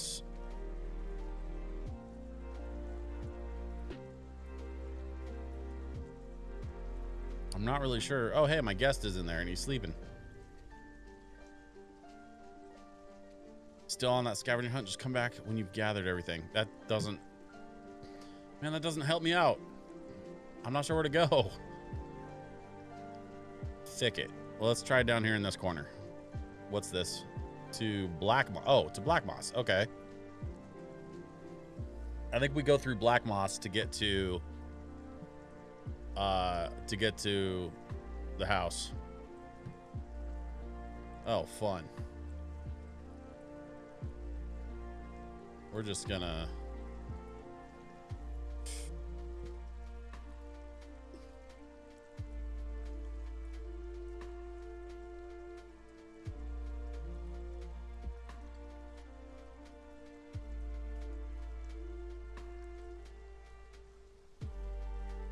We're just gonna ban your ass.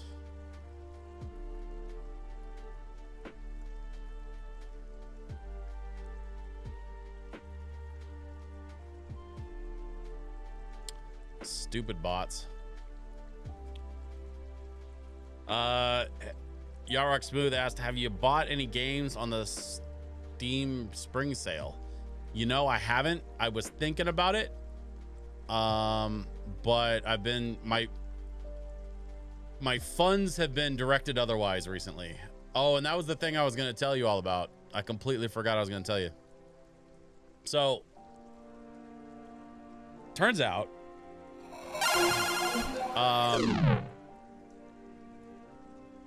for certain folks, Curaga has the ability to sell records through consignment. And so I have set up a consignment deal with Curaga, and they have currently shipped my inventory, and I will be selling Curaga records at tabling events going forward. I can sell them at my shows if I'm in a situation where that makes sense. So like, we're hoping to bring the Lo-Fi party back, and I really, really want to get the Lo-Fi party back for April, because that's going to be our 1-year anniversary. But I will be introducing record sales to my Lo-Fi events, where I'll be able to sell records directly on consignment, and then, you know, I sell the record and then send, you know, I hang on to my cut and I send the rest of the money back to Curaga. It's going to be a great way to sort of add more value, I think, to my events, being able to actually sell video game records at my events, thanks to the folks at Curaga. And if the first few opportunities go really well, I want to be able to also sell Furaga records, which are the sort of high energy EDM stuff, because they've got some really cool records for sale as well on the other side of that label. So right now we're just going to be doing lo-fi, and it's going to be all the stuff that you've been listening to, because for the last several weeks I've been organizing a playlist of only Curaga stuff that I've been playing here on the show. And so this is the stuff that you'll be able to buy on vinyl from me directly at my events. I'm very excited to be doing that. I also will, in the very near future, have a affiliate link set up so that even if I'm not at a show, I can set you up with an affiliate link to buy Curaga records directly. So you'll be able to buy lo-fi video game music directly from me via either an affiliate link online, or you can buy it offline at my events. I'm really, really excited for this next chapter for me and Curaga, and it's something that I've been working on for a few months. It's been a little bit of a slow process, but it's been a very important process to take slow because it's involved me setting up an LLC. I still need to get what's called a reseller's license in the state of Washington so that I don't get taxed on the inventory that I'm selling. In Washington state, we have a sales tax, which means the person purchasing the item, the end user purchasing the item, has to pay the sales tax. And so I need a special permit so that I don't get taxed on it, because they're, you know, you're not supposed to tax an item twice. So I'm very excited. I'm very, very excited to have all of this put together. And I've got like a month, give or take, to put all this together and have it ready for April if we end up doing a LoFi event in April. Now, if we don't end up doing a LoFi event in April, my next event that I have on the books is May. I have something tentatively scheduled for May 4th.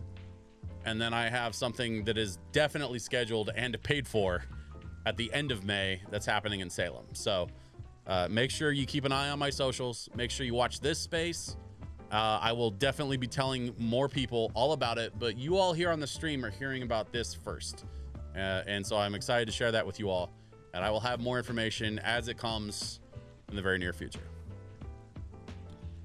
I realized that like an hour ago, I said I was going to share all that with you all. And then we got wrapped up in gaming, and then I got off on a tangent about my show last night. So thank you all so much for being here. We're going to keep going with our bear and breakfast. But yeah, I'm so excited for what's going to be happening this year. And this is just part of what I've been working on for the foreseeable future. I'm very excited for what's going to happen next. Back to our bear and breakfast. So we made our way to Black Moss, and this looks familiar. I think this is Black Moss is how I got to where I was before, where the actual like shack thing is. So I'm just gonna follow along here, and I'm pretty sure this is gonna take me back to home. Yeah, this looks right.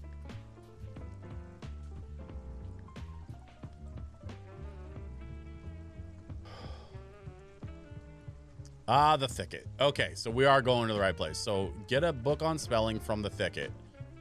I'm pretty sure that Will said he had one in his room. So let's go in here. Say hi to Mom. I see you're running low on pocket money. Oh, my little baby. I knew this day would finally come. The day I would feel useful as a parent again. Well, I can help you out, but you have to promise to be more careful next time, all right? Here you go, honey. Oh, thanks.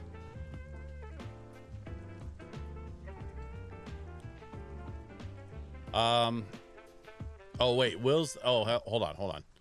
Will, other room is over here. There we go. Stack of books. Yeah, that's what I'm looking for. Yep, that crossed the thing off. Okay. So we got Will's stack of books. We said hi to Mom. We got all the other stuff. We're heading back to... We're going to head back to the bed and breakfast so we can move forward.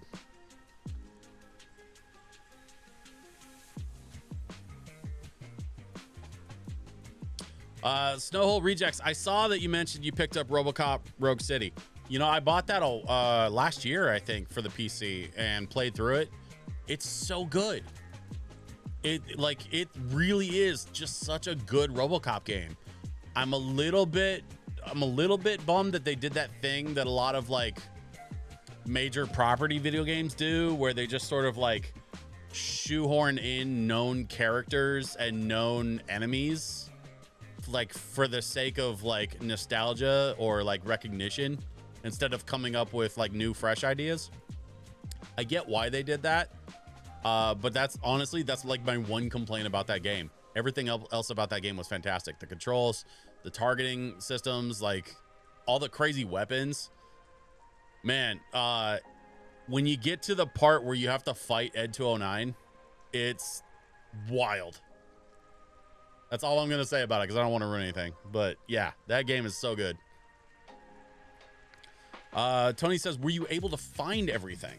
It took a while, but here you go. Oh, yes, yes. This is everything I need.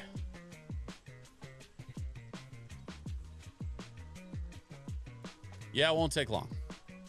Okay. So we're rebuilding this other building into, what is it again? Oh, like an info center. Just like new. Talk to Took to inaugurate the kiosk.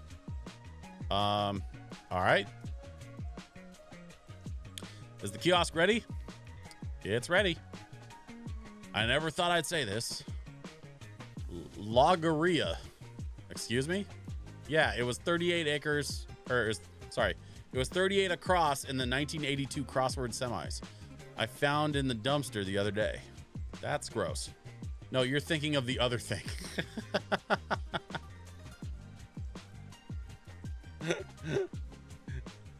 It's very stupid. Took says, found that too. Anyway, you did good, kid. There'll be more stuff for you to buy at the dumpster now. Oh, and I'm putting in a good word with the big cheese. And by the way, I am multi-streaming on Twitch and on YouTube, and I do see y'all lurking over on YouTube, and you don't have to say anything in chat if you don't want to, but I do want to say thank you for being here. I appreciate you being here and hanging out with us, chilling on a Lo-Fi Friday, playing some cozy games. That's all we're doing. We're just trying to build a little bed and breakfast so that we can bring some humans back to the forest. Tony says, all right, Hank, my boy, I've done about all I can for this place. I think you've got a good start here. Although there's quite a bit of work ahead of you still. Thanks, Tony. I'll be back in my mill if you ever need me. Oh, and say hello to your mother for me. Say hello to your mother for me. I'll tell her to drop by sometime.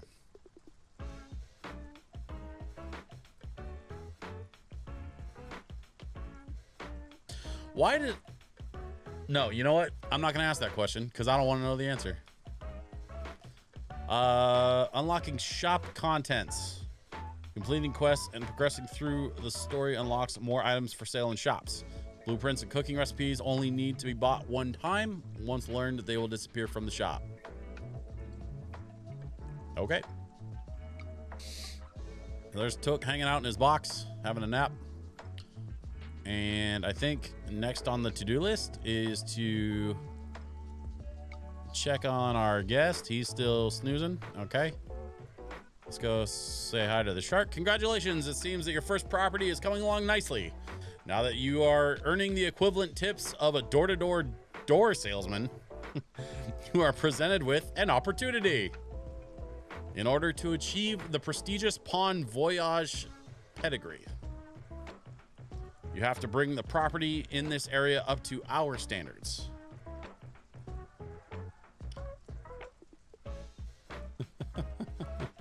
Hey, McFly, say hello to your mom for me. I love that movie. Specifically Back to the Future 2, by the way. I love the Back to the Future trilogy. It is an incredible trilogy. And all these years later, I'm still discovering new little tidbits about that movie that I never learned over the years. Every time I watch that, I notice something new, which is a sign of like just the level of detail and thoughtfulness that went into making all three of those films. Incredible, incredible trilogy. But if I had to pick a favorite, easily I would go with Back to the Future 2, because Back to the Future 2 is where we got the flying DeLorean. And I don't know if I can get away with this, but I'm gonna try it here. Let me see if I can get this to... Yeah.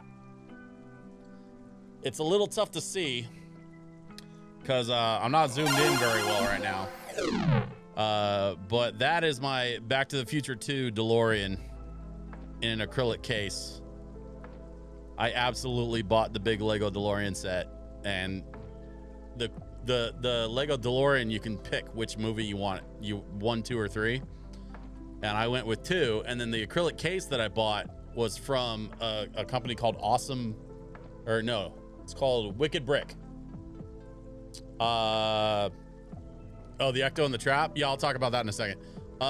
Wicked Brick makes acrylic cases for Lego sets, and I absolutely love their stuff. And so my camera's all wonky now. Hold on.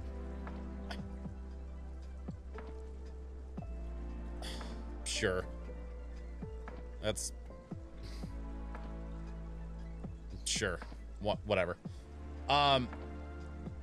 Wicked Brick makes incredible cases for Lego sets, and so I have several of their cases.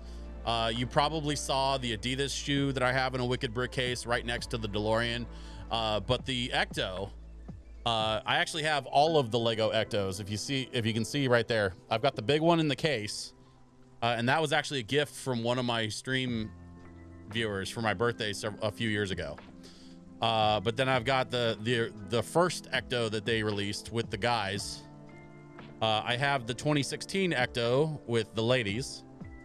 And then this Ecto right here is actually handmade, and it's in the style of Cars. It's got like eyeballs for a windshield, and it's like a handmade sculpture that he made and then painted, and I bought off of a guy in a Ghostbusters group on Facebook.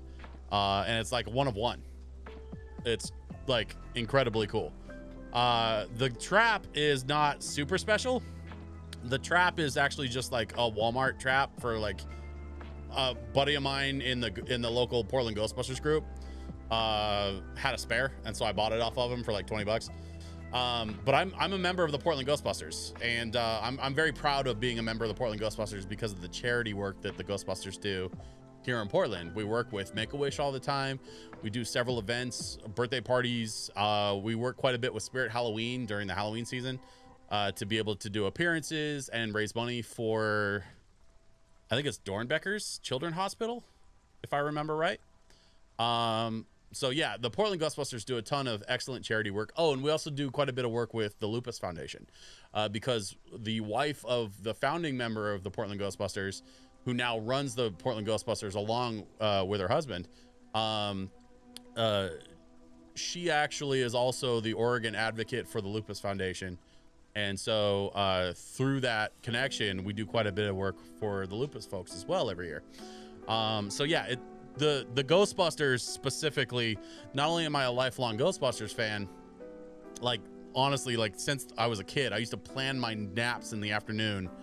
Before preschool, I was planning my naps in the afternoon around the Ghostbusters cartoon. I had to make sure my mom got me up at 3 o'clock every day so I could see the Ghostbusters.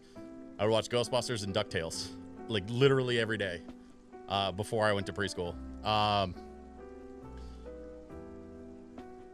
Being a Ghostbusters fan is absolutely a big part of my life. But now that I'm older and I'm a member of the Portland Ghostbusters and we do a lot of charity work, I'm incredibly proud of the work that we do. So that's why I keep my Ghostbusters stuff right there on my shelf above my records, because it's very important to me. Okay. We're getting to a good stopping point, I think, with Bear and Breakfast. So let's see what the next step is. The quest has a good shed. Complete the stay for at least one more guest in Timber Crossing. So let's see if we can finish up that next bit. Looks like the property in this area isn't up to par yet. Come back later when any standard is achieved. Okay. Let's see. We got the kiosk here. Let's have a little visit to the dumpster. Look at all this new stuff. Oh wow. Okay. Retro jukebox. Oh, we don't have enough. That's 150 Apple cores. So we have like cash money, but we can't use cash money at the dumpster. We need junk to trade. I need that jukebox.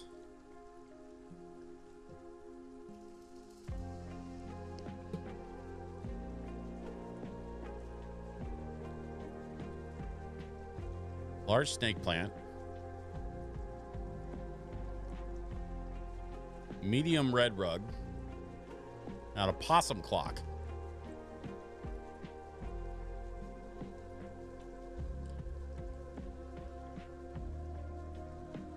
As a kid, I've always wanted to ride around in the Ecto-1 DeLorean and an Aston Martin DB5.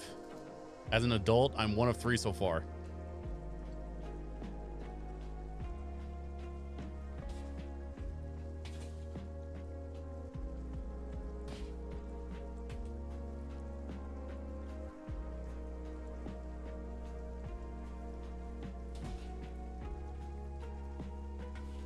You talking about one of those? The James Bond car? The Aston Martin DB5 that I happen to have on my shelf?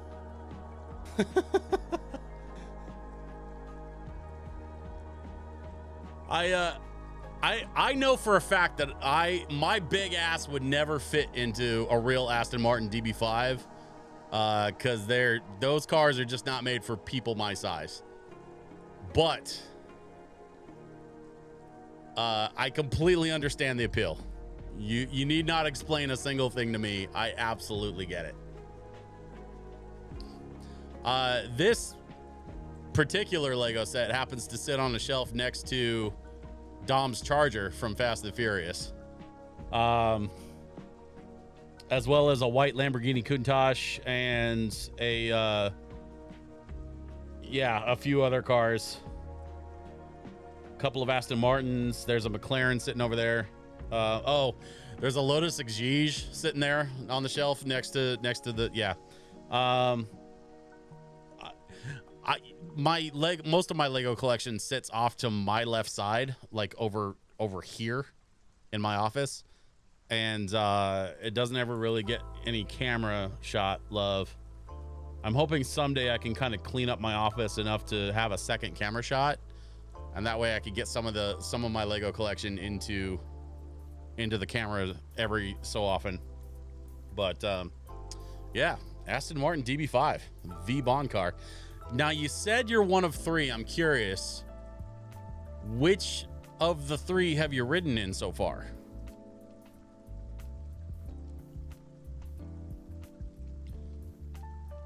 Because we have an Ecto in the Portland Ghostbusters. But I also am familiar with a couple of locally owned Back to the Future vehicles. And I say vehicles because they have the DeLorean, but they also have the 85 Tacoma. And they have, there's another like truck, like a pizza delivery truck or something.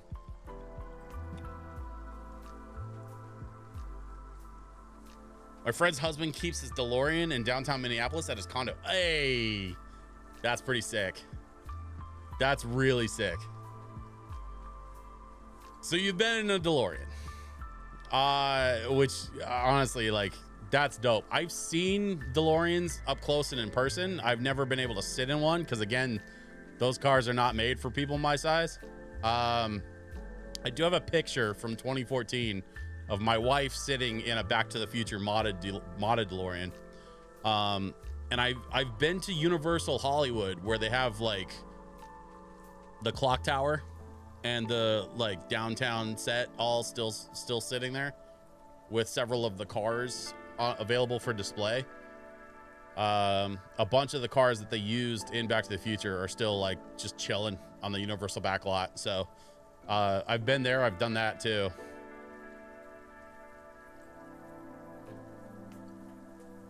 Didn't tell me about it for 8 years until one day he mentioned it when we went to a car show at a local casino. I mean, that's the kind of thing that I wouldn't let my friends live down. That's just me.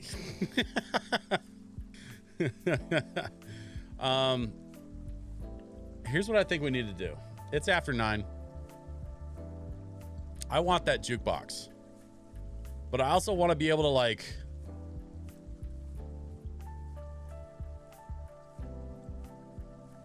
man, it's tough because like I think with a couple of things like these hand-painted drawers, we might be able to get enough stuff together to bump one more prestige level and probably unlock the requirement. But let's give it a shot. We also have a couple things we found too. Wait a minute. What is that? Happy Fish plaque and a bear shelf furniture +5. We could probably use these, honestly, because there's some decent prestige there. Made him pay for the lunch buffet while we took a break in between the car show and the blackjack tables.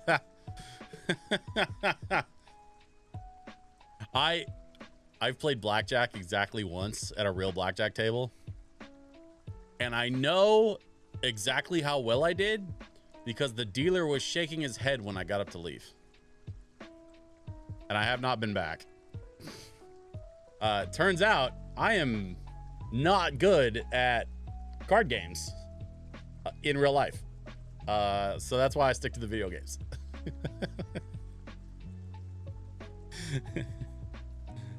Listen, that weekend, so it was my 21st birthday I spent in Vegas with my parents. This was back in like 2005. And I have so many stories to tell from that weekend. That whole weekend was just absolutely crazy. And the weird part is I got so many stories out of that weekend, and all I was doing was hanging out with my parents. My dad got carded more than I did that weekend because they checked his ID on the way into the parking garage at New York, New York. I won 600 at blackjack at a casino with Henry. Remember Henry? Yes, I remember Henry. I forgot that you and Henry went and hung out at the casino at what was it, Alene? Snow Rejects. For me, it's all about the socializing because most of my friends that like the casino only want to play slots, and I just find that boring as hell. Yeah, that's fair. I'm terrible at gambling, full stop. So I just, when I go to Vegas, for me, it's about the shows and the entertainment. Being a professional entertainer, that's, you know, kind of my bag. So like, that's where my attention usually goes. I will say, all right, I'll share one more story from my birthday. So it's my 21st birthday. It's the morning of my 21st birthday, which is why I know the exact date, April 17th, 2005. We got up, we went to a breakfast brunch at the Aladdin, which should tell you how long ago this was. The Aladdin was still around. It has since been demolished and replaced by something else. But my parents and I went to the Aladdin for brunch. And then, and at the time, the sort of brunch place at the Aladdin was like down an escalator. Like you go in the main floor and then you go down an escalator to where the food was. And so, here, I'll do this. So we have a lovely brunch. And we have, like, I have my very first mimosa ever. My parents bought me my very first legal alcohol, right? Champagne and orange juice, classic mimosa, classic brunch drink. And it was lovely. And I had a very slight buzz because I just had the one. Like, I'm still hanging out with my parents, so it's not like I'm gonna like go crazy, right? And my mom hands me a $20 bill and goes, "All right, son, happy birthday. Have fun. Well, you know, we got our cell phones on us. We'll catch up with you later." Okay. So I go up the escalator and I find the nearest bank of slot machines. And it happens to be an Animal House themed nickel machine. Animal House, of course, the classic John Belushi movie that we all know and love. And so I walk up to this Animal House machine, pop in the $20 bill, and I have utterly no idea what I'm doing. Every version of a slot machine I'd ever seen was from an old video game where you just pull the handle. But this is 2005, and it was long after slot machines had been digitized. So they had screens, and they had flashy buttons, and I didn't know which button to push. So I picked the biggest, flashiest one, which said max bet on it. And I did not understand how pay lines worked. And so that entire $20 bill got eaten up in my very first slot roll. And I hit a double bonus.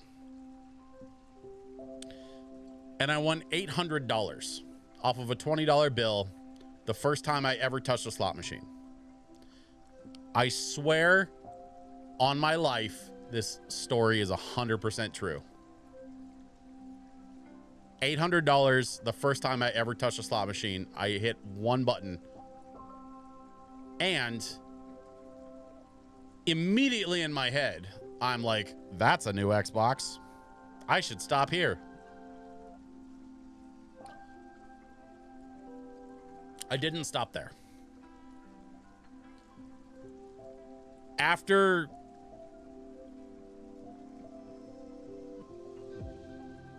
about a day and a half, I was down $600 of my parents' money. And I decided at that point, and this was after the blackjack dealer had like kind of laughed at me. And I decided at that point that I was terrible at gambling and that I was going to stick to buying show tickets. Because in Vegas, as you know, show tickets are not terribly expensive because they subsidize those shows because they want you to gamble. And so from that point on, I've just never been much of a gambler because I am clearly terrible at it.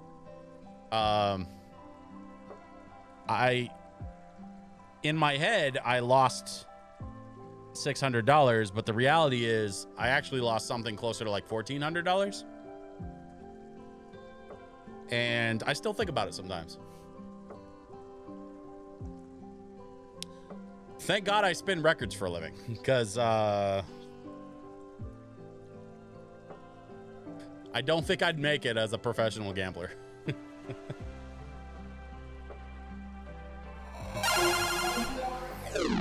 Anyway, we need to pick up a couple things, and we don't have a lot of junk to trade right now. So what I think I want to do is pick up these hand painted drawers because I like these. And then let's see, we have a janky bathroom mirror. We have an oak wood nightstand, which is nicer. We have, scented sticks are nice. Welcome mat. I love a welcome mat. Rounded landscape painting. Sensible floor lamp. Abstract painting. Decorative barrel.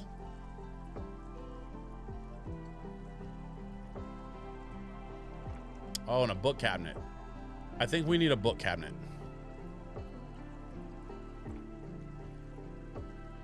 Okay. We're down to 2 junk. Can we trade? Like, I have 80 wood. Well, no, I don't want to trade. Oh, split stack? Yeah, what if we traded, like...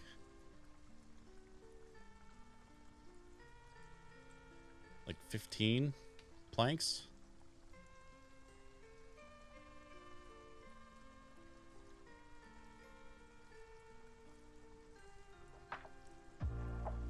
For,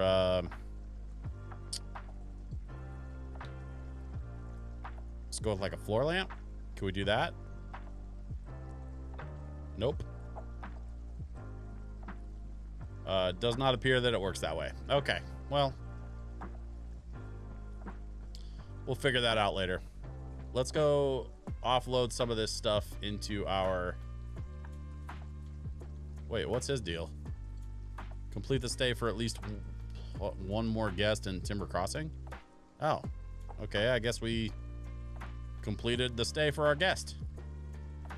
Here, I'm gonna spruce the place up a little bit more. We're going to inventory. We've got our happy fish plaque, I think needs to go on the wall. Let's go, sure. We've got our happy fish plaque. We've got a bear shelf and a book cabinet. I like a book cabinet. We're going to put the book cabinet. I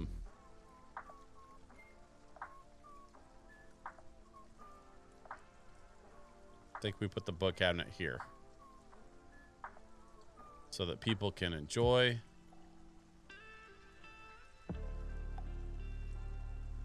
some light reading. And then these hand-painted drawers.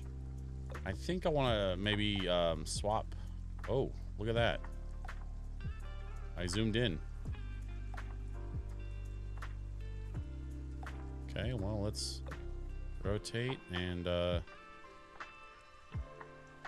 let's set those there for now.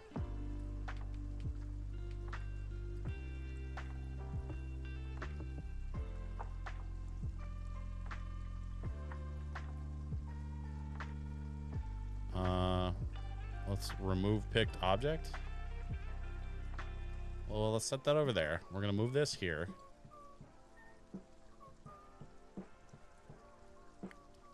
We're gonna move this here. Nice little plant on top of the painted wood drawers.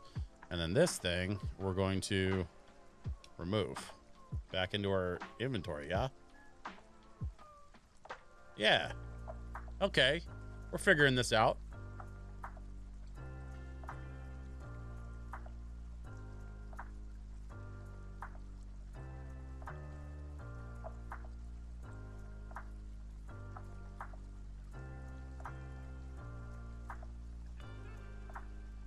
Oh, I didn't realize you could zoom in.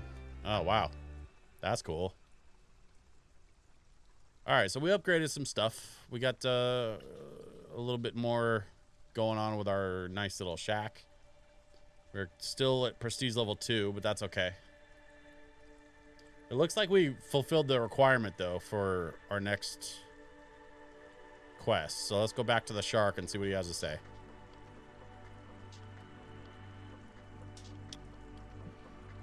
A little bit of Undertale lo-fi.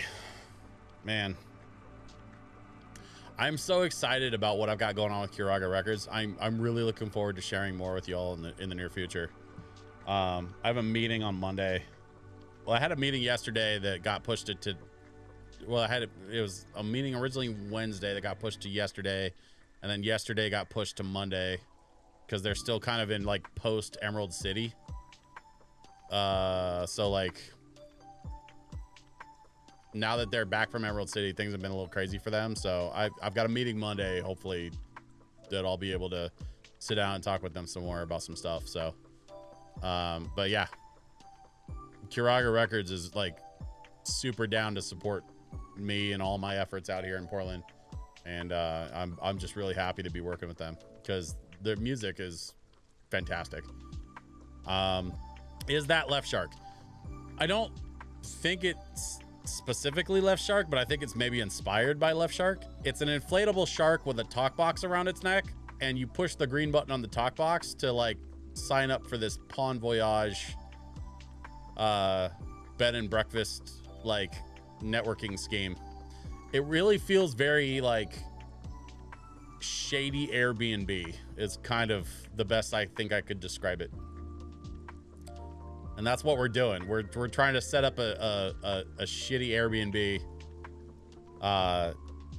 so that the folks at Pawn Voyage can make their percentage off of our hard work. Finn says, always make sure your property is up to Pawn Voyage's uncompromising standards. Okay, we press the green button. My standards are as uncompromising as they get. Congratulations, you've met the absolute bare minimum requirements to being a halfway decent service provider. Jeez. The world is at your fingertips. Who knows? In a year or 10, you might be on your way to the minimum tax bracket. But enough talk about a bleak future. Let's talk about a bright one. Your next venture with Pawn Voyage. Remember, whenever you want to add a new premium property to the Pawn network, find your local pawn shark and just press the green button. He's gone. Okay, management quests. Finn leaves behind construction placards in every area. These placards have optional building and management quests for each resort. Okay. Each will reward you with extra money or special collectibles. Okay. Upon completion, new guests will demand better accommodations, but also pay more for their stay. Okay. And that must be this sign here. Timber Crossing placard. Welcome to Bon Voyage Leadership and Advancement Program.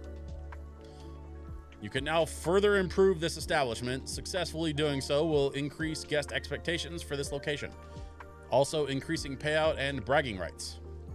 In order to improve this premise, you must now successfully complete the following task.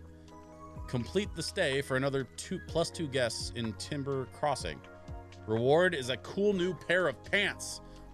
Y'all, I have always wanted to be a bear wearing pants. Would you like to accept this job?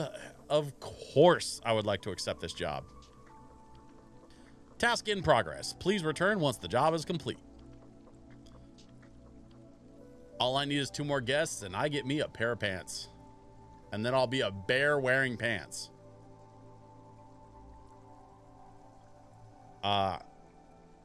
I think to say that I am happy with that decision is just an understatement. Okay. Let's see.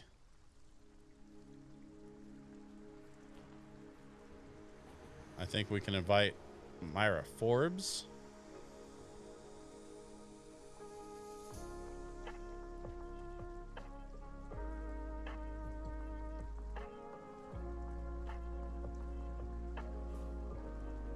Wait, why is Myra Forbes here twice?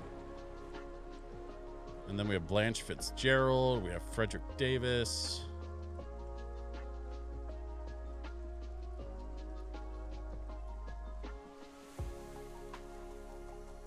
We don't have any available bedrooms right now, so we'll wait for Myra Forbes to enjoy the stay, and then we'll pick another guest.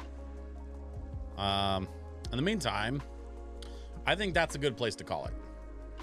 We have a building. We've put some stuff in said building. We've had our first guest, and we're waiting on our next guest. As soon as we have 2 more guests, we'll be able to get some pants, and we'll be able to level up. I think that's how that works. Folks, I'm gonna call it here because I think this is an excellent place to stop, but I want to thank you all for hanging out tonight, both on Twitch and on YouTube. You all are absolutely incredible people for hanging out with me and just chilling, enjoying some lo-fi music, and enjoying a bit of my yapping. Man, I didn't expect to be telling this many stories tonight. Hopefully y'all didn't mind. But my voice is definitely shot. Like, I'm feeling it in my throat. So I think I want to call it a little bit early tonight. We will probably continue with our Baron breakfast next week at 7:00 p.m. Pacific time on twitch.tv/DJSwitchPDX, or if you're on YouTube, you can join me at youtube.com/DJSwitchPDX. I'm streaming on both, and I would love any and all interaction on either platform. I do not have a preference. But what I will tell you is that there will be lo-fi music again next week, because Lo-Fi Fridays is the whole vibe. I'm thinking about adding some other stream days, but Fridays is gonna continue to be lo-fi. So definitely look forward to a lo-fi vibe, and we can just keep hanging out just like this. Snowhole, Rejects, Yacht Rock Smooth, appreciate y'all hanging out tonight. I would love to see you come back. Yacht Rock Smooth, I know you'll be back, buddy. 60 months in a row, man. That's crazy. But I can't tell you how much I appreciate it, man. Thank you for the 60-month streak here on Twitch. And that's it for me. Y'all have a great evening, and I will see you next week. Bye-bye.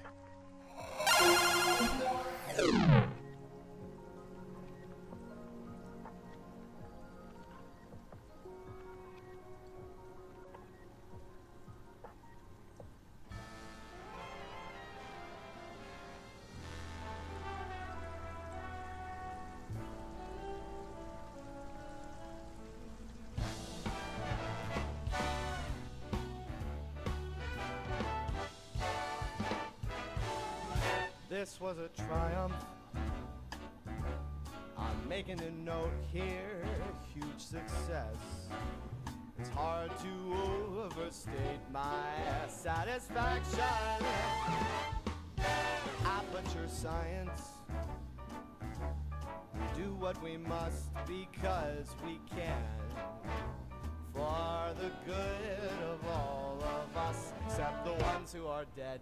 But there's no sense crying over every mistake. You just keep on trying till you run out of cake, and the science gets done, and you make a neat gun for the people who are still alive.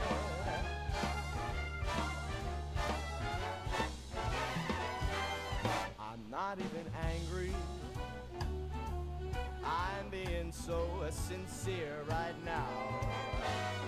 Even though you broke my heart and killed me, tore me to pieces, and threw every piece into a fire. As they burned, it hurt because I was so happy for you. Now these points of data make a beautiful line, and we're out of beta, we're releasing on time. So I'm glad I got burned to think of all the things we've learned for the people who are still alive.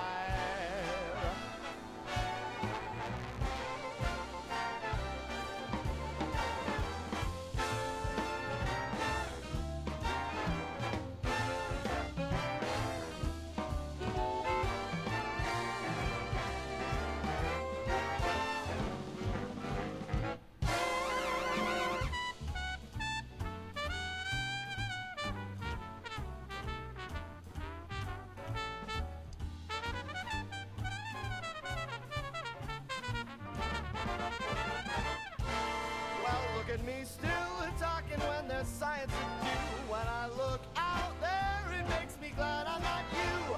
I've experiments to run, there is research to be done on the people who are still alive. And believe me, I am still alive. And while you're dying, I'll be still alive. I feel fantastic and I'm still alive. And when you're dead, I will be still alive. Still alive.